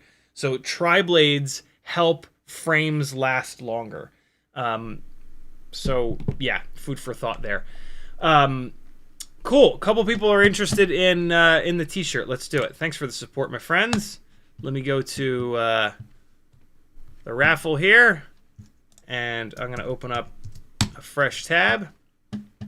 Cool. Cloudhopper with a $9 super chat. He says 3 tickets, please. He wants to look like an OG. I don't think Cloudhopper has been around long enough to have heard me say scrolling. BAD with a £9 super chat. He says, ticket me up. I think that's 3. Correct me if I'm wrong. 1, 2, 3. I'm not up on the current conversion rate, but I think it's damn near 1-to-1 at this point. Thank you, brother. Siskel FPV with a $12. He says, I want to look like an OG fan, LOL. Thank you, brother. It's all good. You guys can... I mean, you can always just go back and watch some of the old live streams. They're pretty good. I was much angrier back then, admittedly. Nimbus with a $3 super chat. He wants in. I think these are 4 people that have never heard me say it before. So you guys are all, if you, especially if you win it, you have to go back. You're contractually, I'll send a contract with the shirt. You have to sign it and send it back that says you will go back and watch some old streams until you find where I say scrolling. And here's the real kick in the dick. None of those streams are time. I don't think any of them are time-stamped. So yeah, that's the requirement that I didn't tell you about. Now you're stuck. Cisco FPV says, Cloudhopper, there's one with 10 degrees up tilt. I got it from the Discord. That's right. Yeah, Timmons did make batwing mounts with a little bit of up tilt. I don't have any of them, though. Bob Bruce says, you got it, dude. Bob Bruce also says, I know I sent them to you. Yeah, I know I sent them to you. I would like them back. All right. Well, if you send them to me, chances are I will send them back. Bob, do me a favor.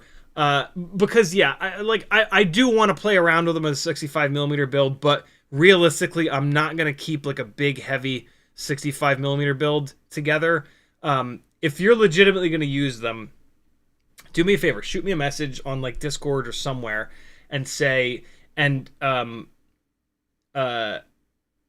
pretty sure that they have the bells, specifically the bells that you sent me.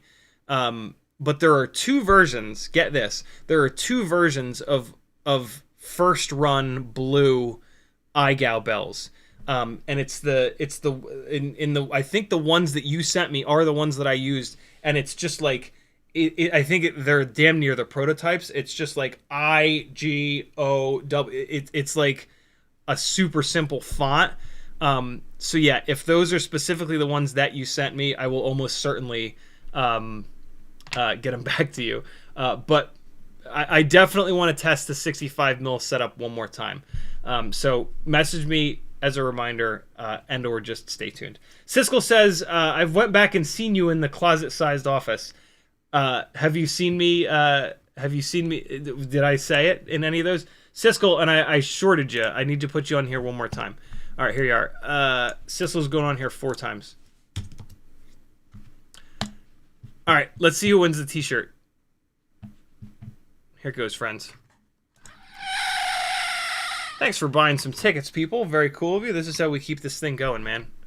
Getting creative, doing things. Super chats, PayPals, all the good stuff. Hey, Siskel won. Look at that. Perfect. Siskel, shoot me your... Hold on. I might have it. SISKEL. Let me take a quick look. Let me see if I have your address in Patreon. SISKEL. And... Yep, I got your address. As long as your Patreon address is up to date, you're good to go. So I'm just going to write your name down. SISKEL. Awesome. FPV. You got it, brother. Very cool. But yeah, like I said, if you haven't heard me say scrolling, you must watch more old streams until you hear me say it. It won't take you that long. Sweet. Thanks, fellas. Very cool of you. Let's do a little bit of flying here. I'm all caught up. It's time. It's time! Let me put that there. I'm going to put this here as a reminder. And now my desk is a little bit more cleared off.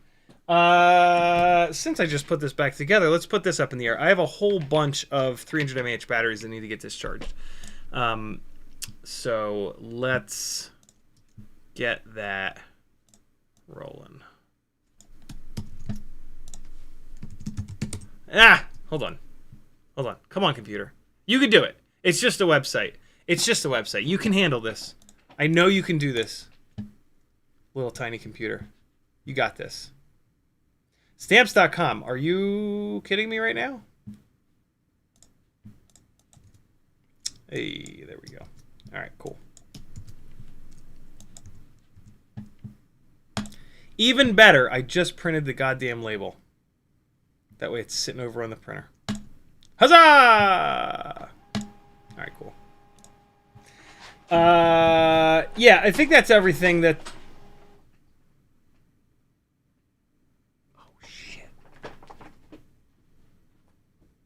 Oh, shit.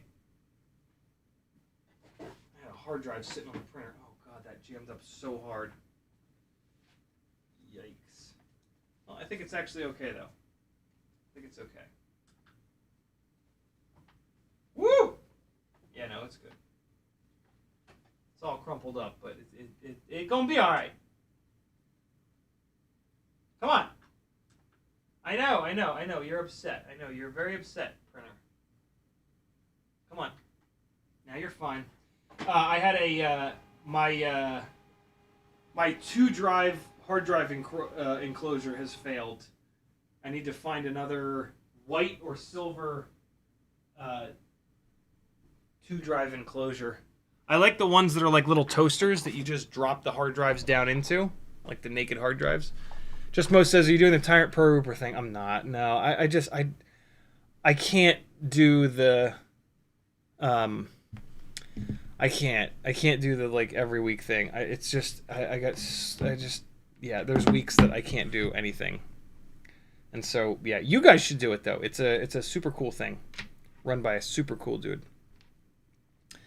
Let's compare lightweight, low power to, I don't want to say heavyweight, but much heavier weight, big power. How's that sound? See if we can get to the bottom of this whole people not liking me flying the lighter weight, low power stuff deal. I think I've actually started to notice it more. All right, I'm gonna use the HD0 goggles because I'm making a concerted effort to put more shit up on Instagram.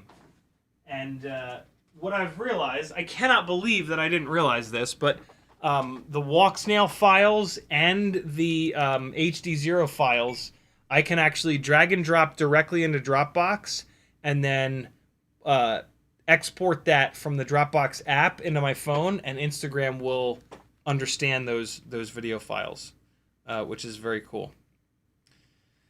And so yeah, there's going to be more like half-assed edits on Instagram, where I'm just using Instagram's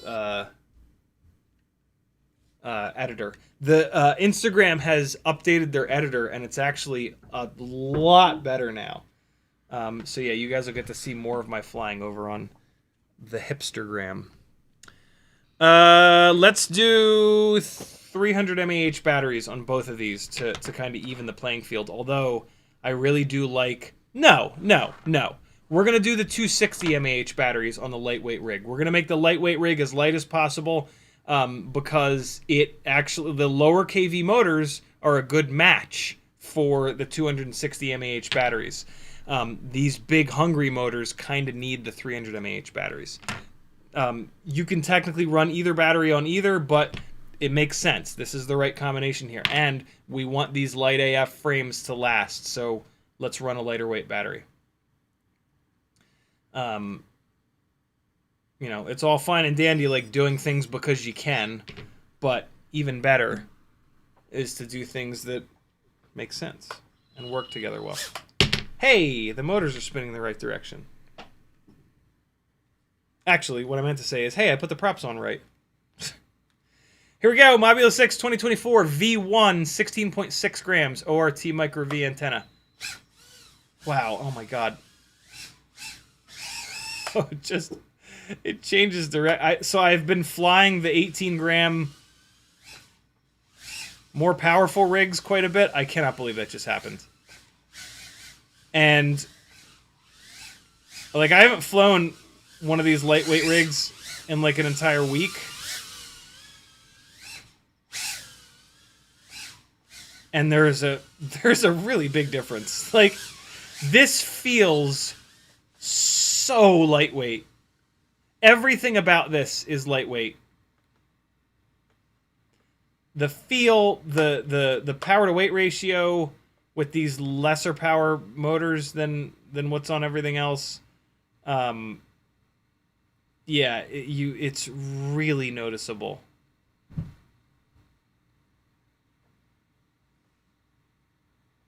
Whoa, okay. I really dig...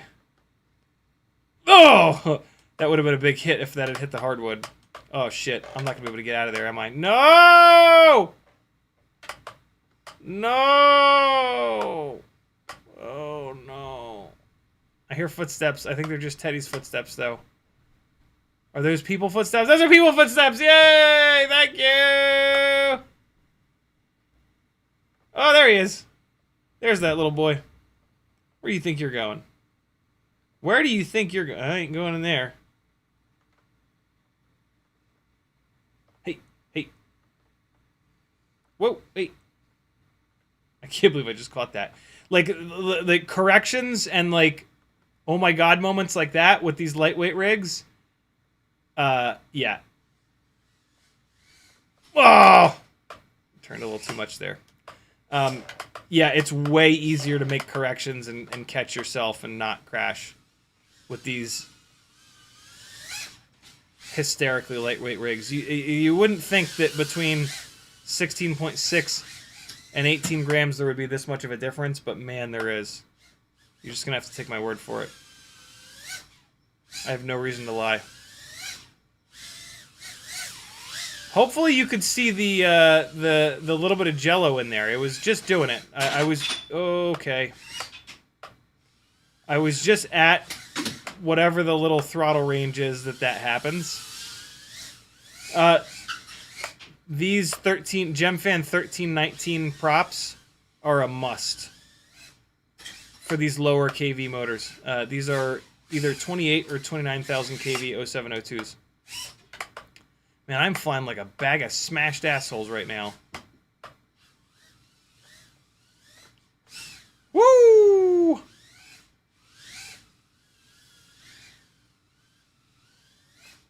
Ah!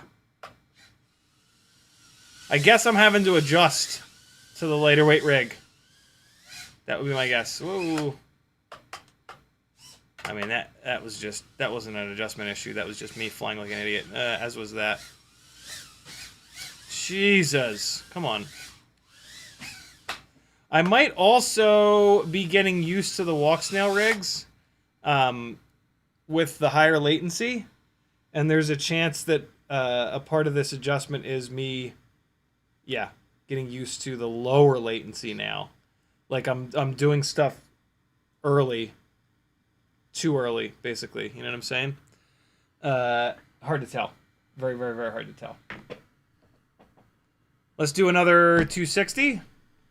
And then we're going to move over to big power, big KV. Alright. Here we go. Why is it... Oh, I guess plugging the battery in helps. I guess I'll do it. I guess I'll plug the battery in. Jesus. I'm kind of a peon. What kind of Mickey Mouse bullshit is this? Oh man, this tune is at the limit.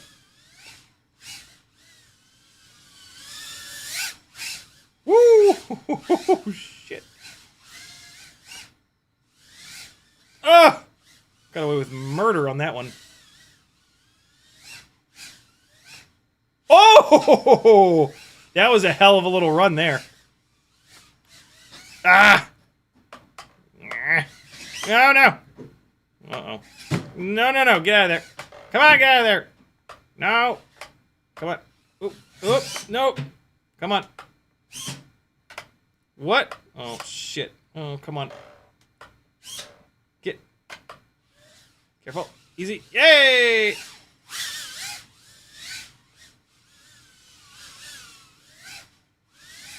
Ah!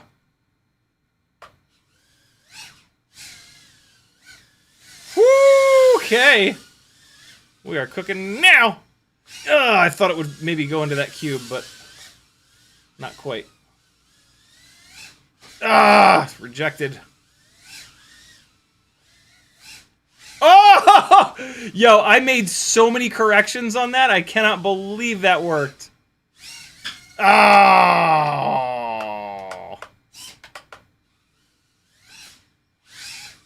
Oh, no, no, no. Easy. No, no, no. Oh, God, no. Oh, fucking Ruby Drone Gates get me every time. Man, I have to be so fast on this rig. Like, I have to do everything very quickly. All my inputs. What? That was just luck. I'm not even gonna lie. I was just holding on for dear life on that. Oh, God. Oh my god, what's happening? I got really lucky and now not. Wow, okay.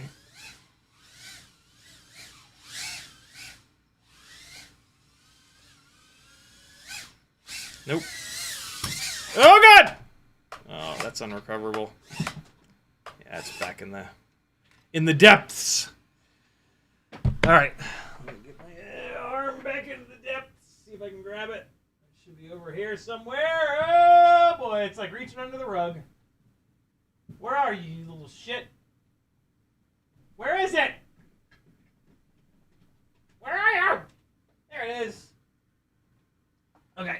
All right. Here we go. A little bit more. Look how good this. Look how good this analog camera looks. This is the new. Oh no, I'm sorry. This is the Runcam Nano 3. This is the Emax Nano Hawk version, though, of the Runcam Nano 3. It's a direct solder Runcam Nano 3 that Getfpv sells. It's very bright. Different Runcam Nano 3s look drastically different. Oh, I just missed it. That would have been cool. Woo! Fall in there. Nope, wasn't going.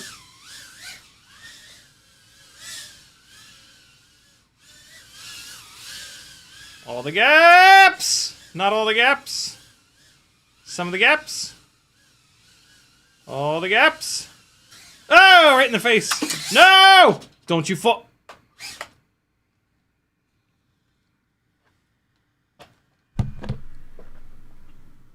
Oh, you bastard.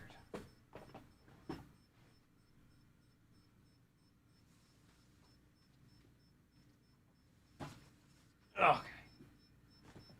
Look at the runtime with these 260 mAh batteries, yo. Come on. Do not need a 300 for a super lightweight rig like this. Woo! Ooh, just nipped the newbie drone gate. Aye! Trying not to discharge these batteries down this low. I love when it spins around like that. And then it ends up looking right at me. It's such a nice little bonus. Let me see what... Running these batteries down that low, let me see what they bounce back up to, because I want to set the low voltage warnings. Perfect. Perfect. So once it cools down, it's bouncing back up to 3.7. That's ideal for me. That way you don't have to like storage charge the batteries. You just run them when it tells you to land. You come in and land, and that's that, right? So yeah, that's the low battery warnings, in my opinion, are perfect on this rig.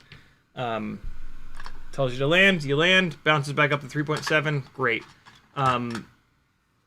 You could make the argument that setting the warnings 0.1 of an amp earlier, of a volt earlier, you would then have the batteries recover back up to 3.8. I would argue that you're not discharging that battery all the way down. Having a battery bounce back up to 3.7, that there are people that only want them to bounce back up to 3.5. I'm trying to be a little bit nicer to these batteries, though. So, yeah. Man, does this thing fly good. Frame's fine. No huge crashes, but yeah. Look how good that looks, too, man. Come on.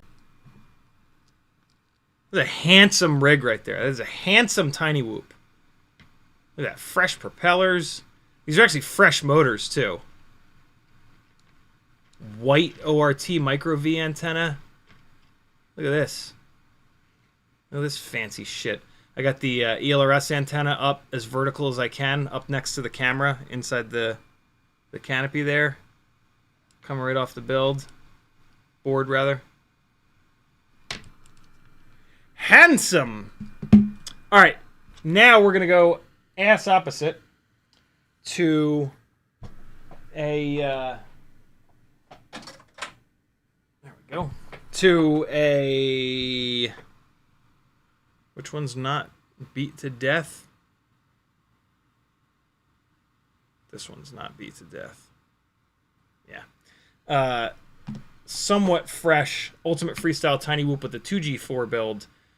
ORT Micro V, same camera canopy. Although this is the plug version of the Runcam Nano 3, so you'll notice it's a lot less contrasty, which I kind of like. V3 cockroach frame, so not the Lite AF. 36,000 kV 0702s. Mega kV murders on this guy. This one's going to come apart. These motors are beat. This is the other one that I pounded the snot out of at Rampage. This needs to be refreshed. So, yeah. Hey, I have a set of VCI 0702 29,000 kV motors for sale. 1mm motor shaft. Nothing wrong with these motors. I just like the Happy Model motors better. If you're running a BetaFPV Air 65, Meteor 65, Mobula 6 2024, or WeBleed FPV Crown frame, these are taller motors that'll work really well in those frames. These are motors that are as tall as the BetaFPV motors. These also have very similar performance. They might be the same motor as the BetaFPV 0702 29,000. So yeah, VCI 0702 29,000s for sale. Message me if you're interested. Big power, big KV time. Let's experience the difference together, my friends.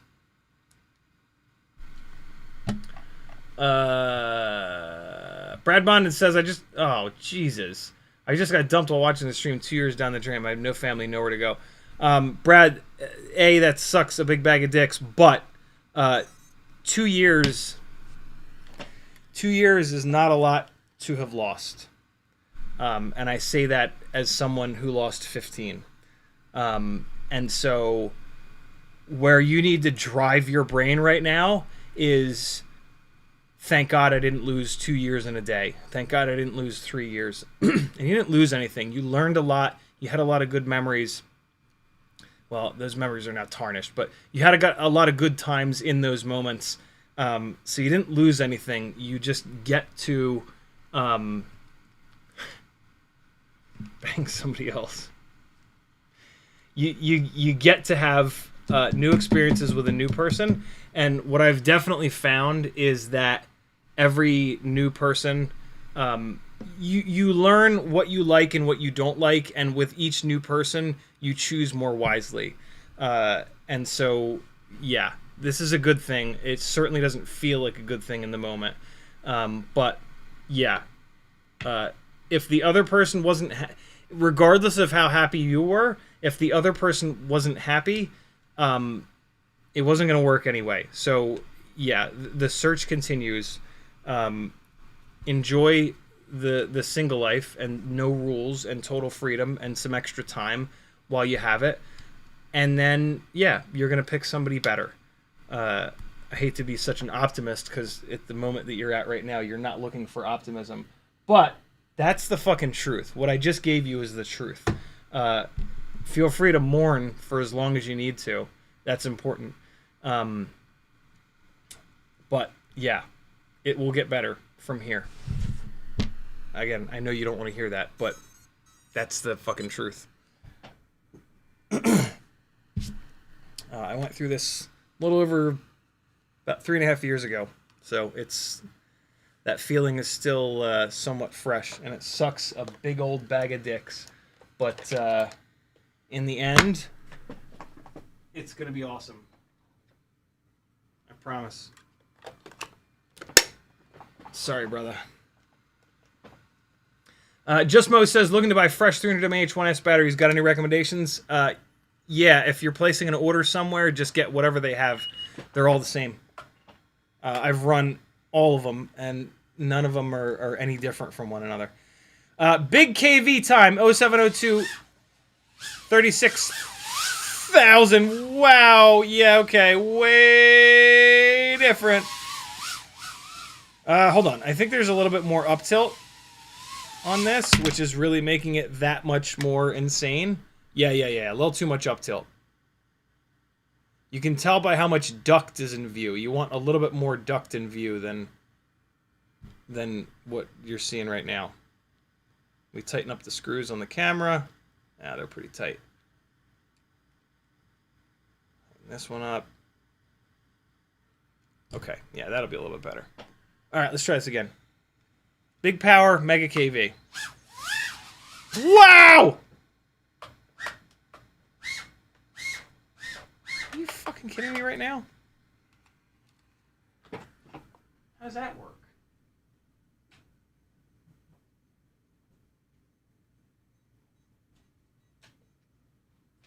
I mean, lower up tilt is a good thing and all, but Jesus hell.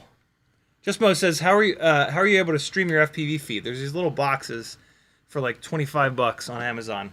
Search Amazon for FPV USB VTX. You'll find them. It's not actually a VTX, it's a VRX, but the descriptions all have VTX. All say VTX.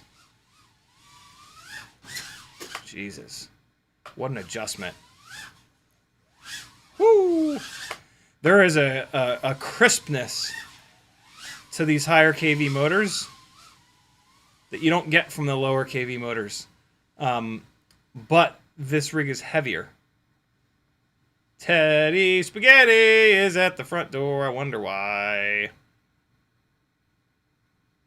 Maggie is sweeping. I don't know why. Teddy, no. Oh, fuck. I forgot the Papa sign is there.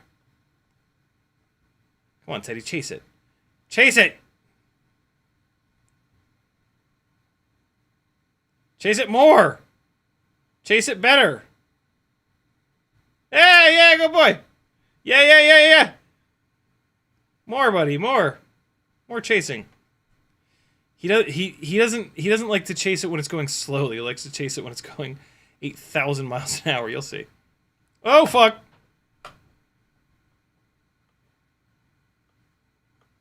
Woo! Yeah, I really like the lightweight builds. I really like this build as well, though. Oh, look at this handsome little devil. Whoa!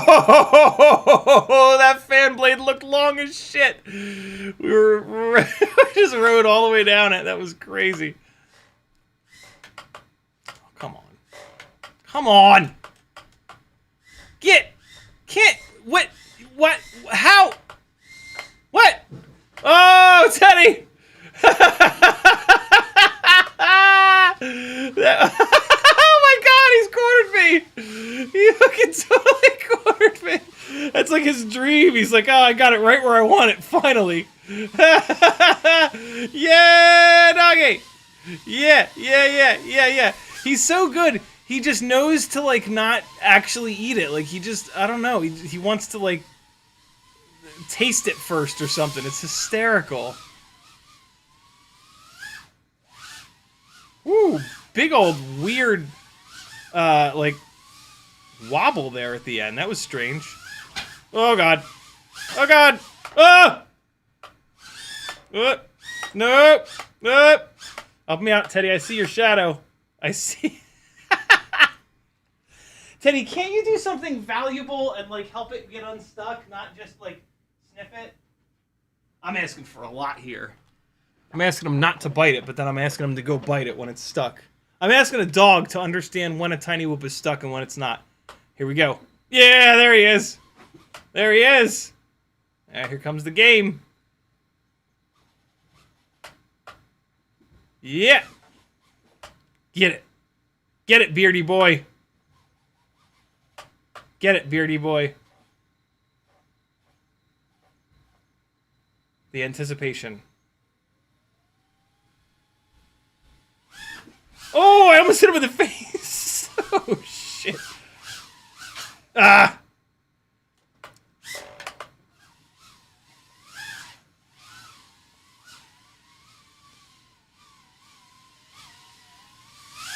Where is he? I don't want to hit him. I'm always afraid when I come balling around here that he's going to be under here. Where did he go? He ran away. Whoa! Whoa! Easy! Hey! Where is it? There it is. Yeah, man, what a difference. I mean, the difference is exactly what you would think. More weight, more hurl, more momentum, but bigger power from the higher KV. Still great run times, 300 mAh battery. Gets me over 3 minutes. Always kind of has. Even at 36,000 kV. Upstairs, it's an absolute riot. The power to weight ratio is better on this rig than the lightweight rig, but the lightweightness, there's no substitute for the lightweightness of the other rig. Here we go. Oh! Don't you dare. Get out of there. Easy! Okay, relax. Relax, me. Just take it easy. With the big power rigs, it's like so tempting to just hammer the shit out of them. It's so much fun. God, look at that! Whew, shit. I wish I could have locked into that orbit a little bit better there.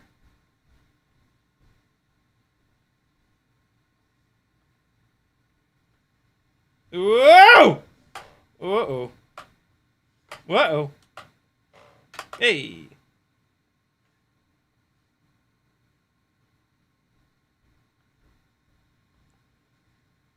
What's she doing? Ah! I tried to get a big full room wall ride going. 1, 2, 3, 4. Down the stairs almost. Remember that night we were durability testing the Mobula 6 2024? And I did that. Well, I tried to do that 10,000 times. That was fun. Oh my god, so much power! It just hits the ceiling! Ah! Yeah, I'm flying like a donkey tonight. Today, rather. I tried to do like a lower, like a big power loop and then a smaller one just around the cube. I totally screwed it up. I'm getting a little bit of jello here as well. Could be bent props. Hopefully it's not bent up motor shafts already. These are fair. This is a fairly new set of 0702 36,000s. Oh shit. Yo! Nope. Wow. I'm really not. I'm being very strange about the.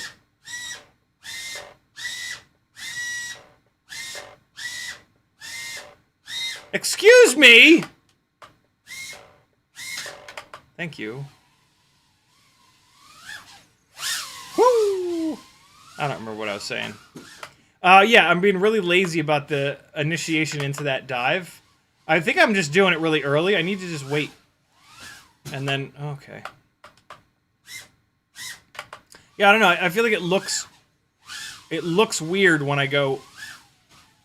Yeah, all right, whatever. I feel like it looks weird when I go. Okay. I feel like it looks weird when I go like slowly into that. Stop!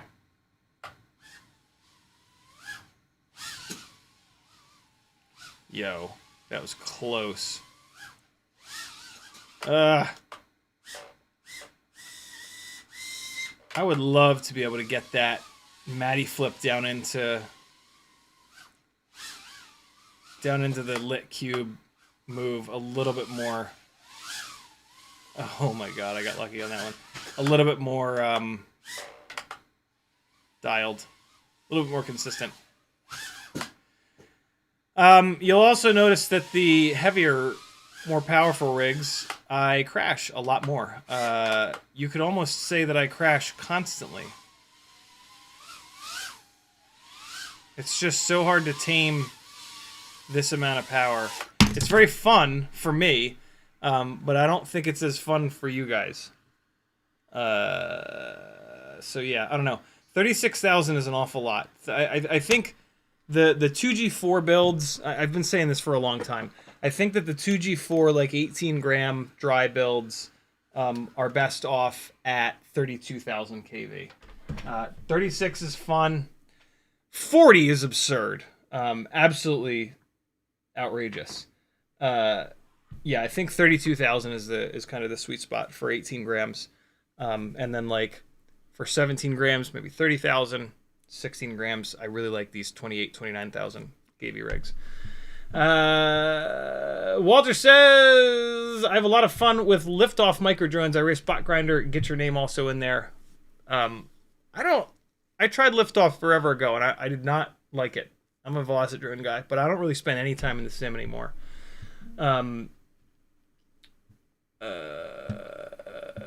Justmo says, I have HD0 as well. HD0 would be easier to get into the streams. You could just hook an HDMI cable up to it, and then you just need a capture card. So yeah, that'd be super easy. I'm going to do that at some point. Flying Carrot says, just met the drone hanger crew. Super cool guys. They really are. They really, really, really are.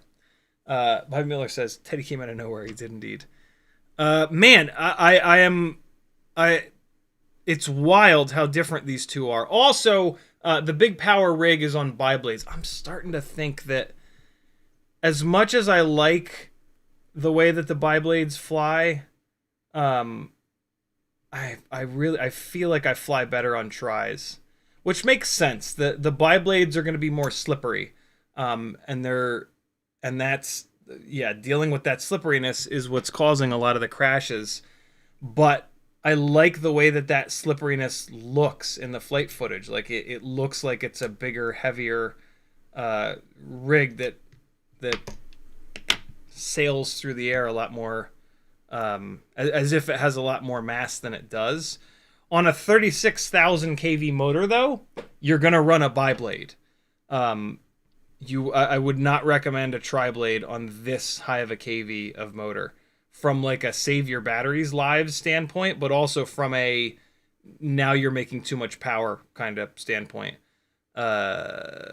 So yeah, I mean, you do you, but still, if you're trying to have something that like you can hit tricks and like learn, and it's not just like holding on for dear life, trying not to smash the walls constantly, yeah, you got to match up propellers with motors, with KV, with all that jazz. Man, these things pick up a lot of hair. And you don't... I mean, the hair wraps itself around the stator, which is pretty safe. You don't really have to do this, but there is a chance that the hair could get in there just wrong, get in between the stator and the bell, and cause some problems. Mainly, I just don't like the way it looks when it's all hairy. And if you're not going to fly good, like I was tonight, you better look good. There we go. Let me just throw these hairs I just pulled out of here directly on the ground so I can pick them right back up next time I launch. All right. Notice digs the wall right over the kitchen sink. That's one of my favorites too. I like to try to get it like really inverted too. Kind of like when I approach those wall rides and a lot of this stuff kind of like motocross riders when they do the whip. You know, like when they whip the rear end of the bike out. Like the better riders can like really whip the tail end of the bike out. That's kind of what I think about. The cool whip too that I do. Like sometimes I'll do it with like a shitload of roll to like really rotate into it and really invert, and it has like a different look. I dig that. That's the part of FPV that I actually really, really, really like. Is like the subtle stuff, the flying stuff, the flavor that each pilot kind of puts into their own sort of flying. And also I really like pilots that can kind of do it all, and you know, because like I think that just comes with a lot of time. Like I'm lucky, I've been flying for a long time, so I've done every single move with every single different bit of flavor that you possibly can, and now I can kind of pick my favorites. I think with like younger, newer, fresher pilots, they'll just like have a style, and like there's nothing wrong with that, but yeah, I think over time you develop the ability to kind of be a chameleon and change your style up a little bit, which is really, really cool. It's one of the things about FPV that's so intoxicating, is that like it just has this infinite learning curve, and you're never going to be the best. You're just going to keep getting better and better and better. And yeah, I always gravitate towards stuff like that, you know. Like one of the reasons that I love DayZ so much is that it's excruciatingly difficult and it takes a long time to even learn how to survive, let alone be able to like play the game and like build a base and start hoarding gear. Gran Turismo 7, right? Like a lot of people don't like that game because of how hard it is. I specifically love it because of how difficult it is. So yeah, I always tend to kind of gravitate towards impossible stuff. I think that about does it for today. Did we do all the things? Mailbag, 6 batteries. We did 4. How deep does the rabbit hole go? Pretty deep. I might have missed something though. Yeah. So, oh shit. One of the things I wanted to do today, we're gonna have to do this on another stream, but I've got, check this out. I've got a couple of, yeah, so the last time I went and chased the RC drift cars, I flew all 3 rigs, all 3 of which have different cameras on them. And so I want to do a little quick camera comparison, but I want your guys' help. I want you guys to tell me which one looks better. So for example, right, this is the 199C analog camera. So I flew around a little bit with this camera. I chased these little bastards around. So yeah, I want to play some flight footage from this. And then, and so this is actually the rig that I'm holding in my hands right now that I'm going to be taking apart. I don't need 3 of these analog RC drift car chasing rigs. I only did this so that I could get some flight footage and then compare the cameras. And I wanted to get it all on the same day with the same lighting, yada, yada, yada. So yeah, this guy is actually going to come apart. And what's super... Oh, this is the... No. Yeah, this is a 2G4. This is actually going to go back into a 75mm frame. This is the AIO with the extra long battery wires that I originally put in a 75mm frame. I'm going to put it back into a 75mm frame, a Jungle Gym Basher frame, because I want to check out some of these other motors. So this is going to be the little test bed rig that I try. I'm going to retest the 0802 30,000s versus 27,000s, even versus 25,000s thing. And then I'm going to test 0603 30,000s, and I'm going to test the VCI 0602.8 27,000s. So yeah, some analog 75mm testing coming via this little setup here. But yeah, this is the rig that I'm chasing now. So this is the 199C camera, right? So you guys got to see that a little bit. We can kind of do this right now. So there's that one. And then look, this is same rig, same motors, but BI camera. So this should be a little bit more of a wide angle camera. But yeah, this is the Newbie Drone BI camera. And so these two guys are in a little build bag here. I gotta screw these motors in, but yeah, I'm gonna put this to my left to remind myself that this goes with these guys. Right? Yep. Put that in there like that. This Meteor 75 frame we will test at some point. I'm gonna put that right there. So yeah, those need to get bolted down and put in with this. So yeah, this is the BI camera. Maybe a little bit wider angle, maybe not. The 199C cam is pretty wide angle. I feel like the 199C cam looks a little bit better than this, maybe. I'm okay with this having less contrast. That could help me when I'm in Premiere. But, yeah, I don't know. And then this is the FXT camera, which is the camera that comes with the Mobula 6s. This is actually my Mobula 6 V2. That I transplanted into one of these little bastards. I really like the 199C cam. I'm really happy with that.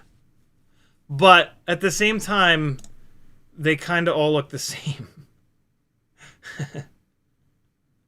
You know what I mean? Jason Black says, have you tried using different lenses?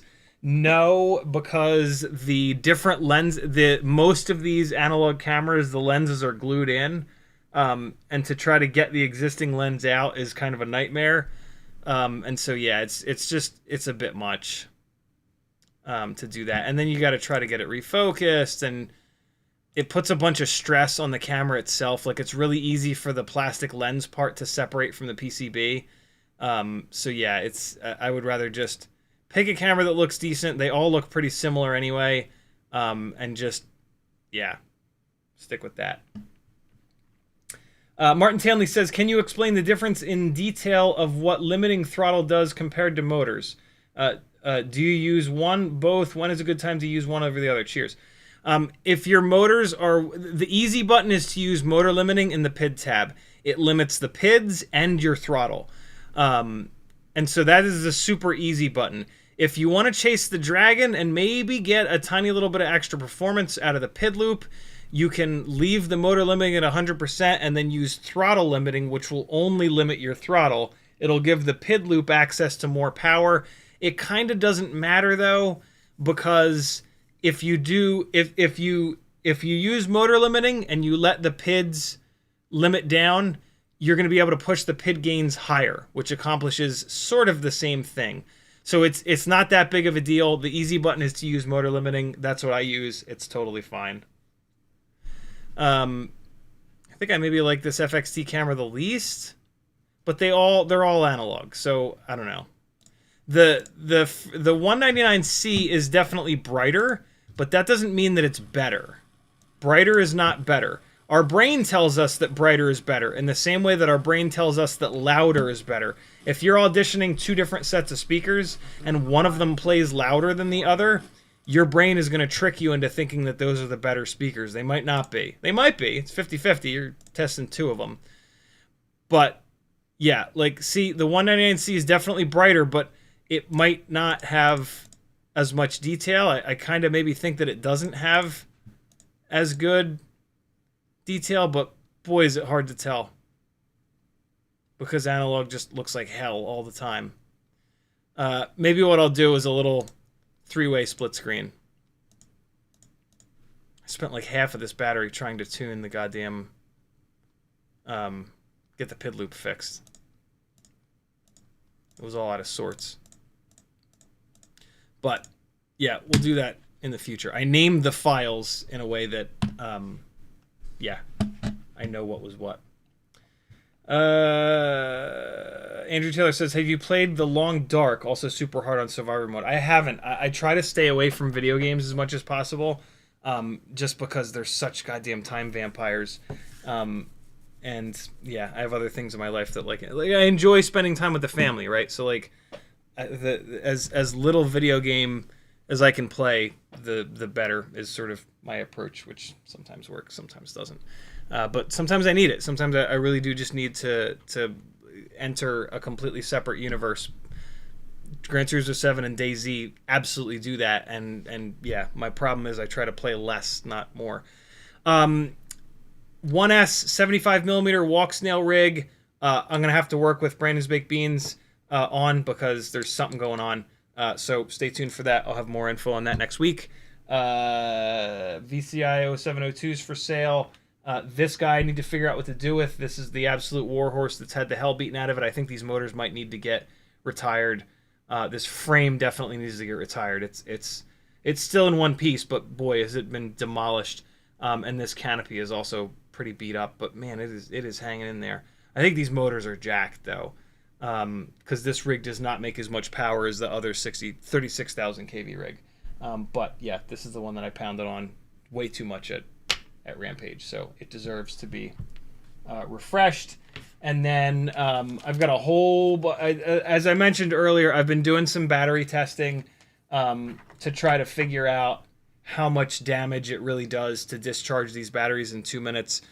The problem that I'm having is that it doesn't seem like the internal resistance readings on our chargers are all that repeatable. I noticed that, like, I had 6 batteries on there and I charged them up and the internal resistances were up in the hundreds. I discharged them down to like 3.8 and then I charged them back up, and now the internal resistances were in the 50s. So I gotta keep playing around a little bit more with that to kind of figure out what's going on there. But yeah, Jungle Gym Basher, I think for the time being is going to stay on these 0802 25,000s to get the testing started with this other rig. There's about to be 2 Jungle Gym Bashers again. And so, yeah, some stuff coming with that as well. I think that's about all I got for you. I also have this set of Emax EM 2.0 connectors, male and female. If you want them, they're yours for shipping. Emax sent them to me. I'm not going to use them. Kevin Sumner says you need to take the internal resistance right at the end of the charge cycle. Yep, that is important. It changes with the amount of charge in the pack. Yep, and I am. I'm taking it at the very end, and it's not.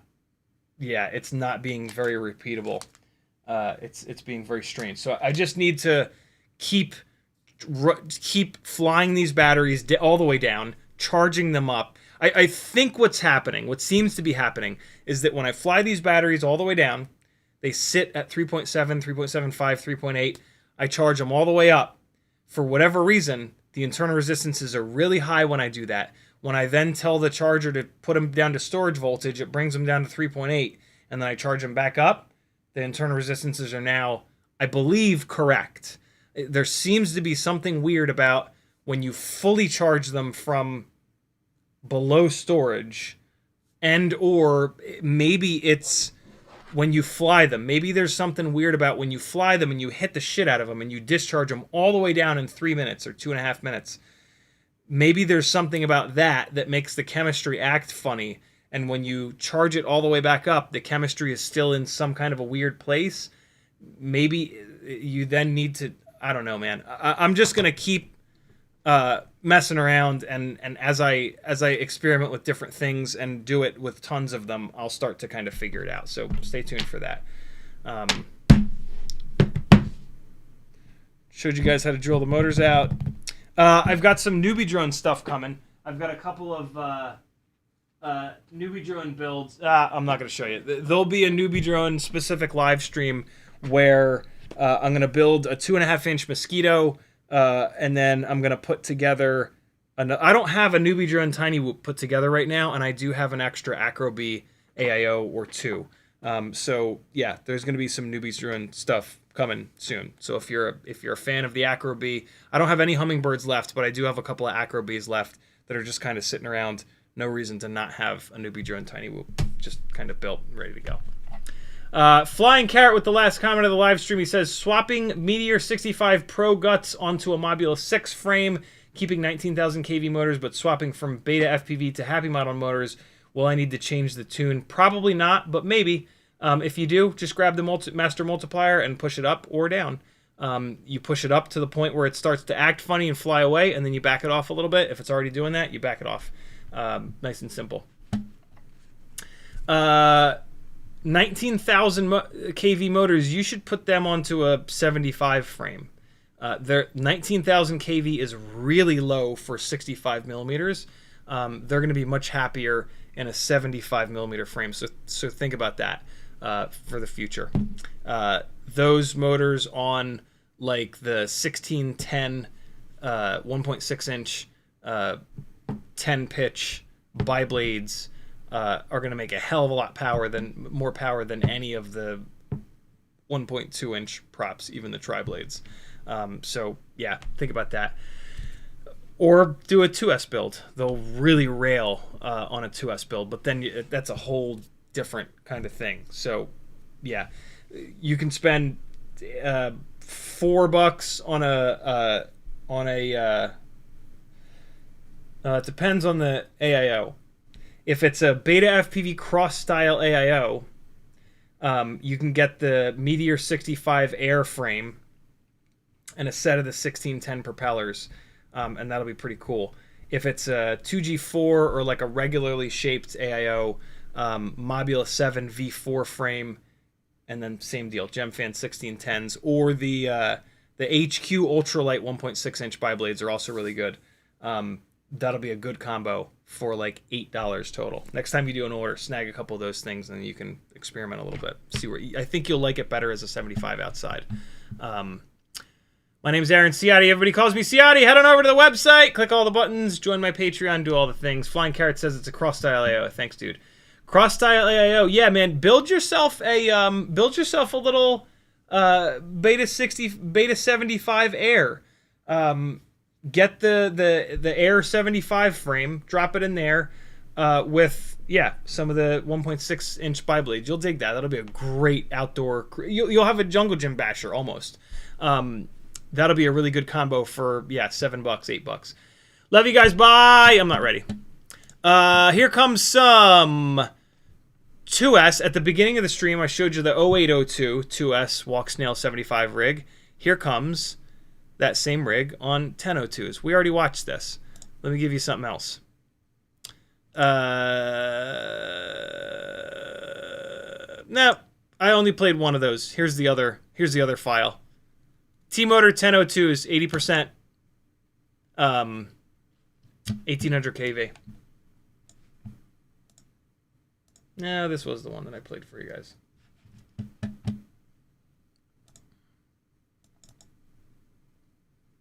This file was done.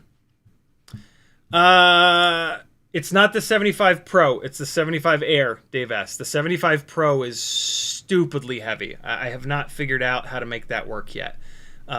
75 Air. Big difference. Big difference. Here's the 0802. The 0802 battery. 0802 19,000s 1mm motor shaft, bi-blades, 2S. Walksnail. Carrying Walksnail. Love you. Bye. See you guys tomorrow night.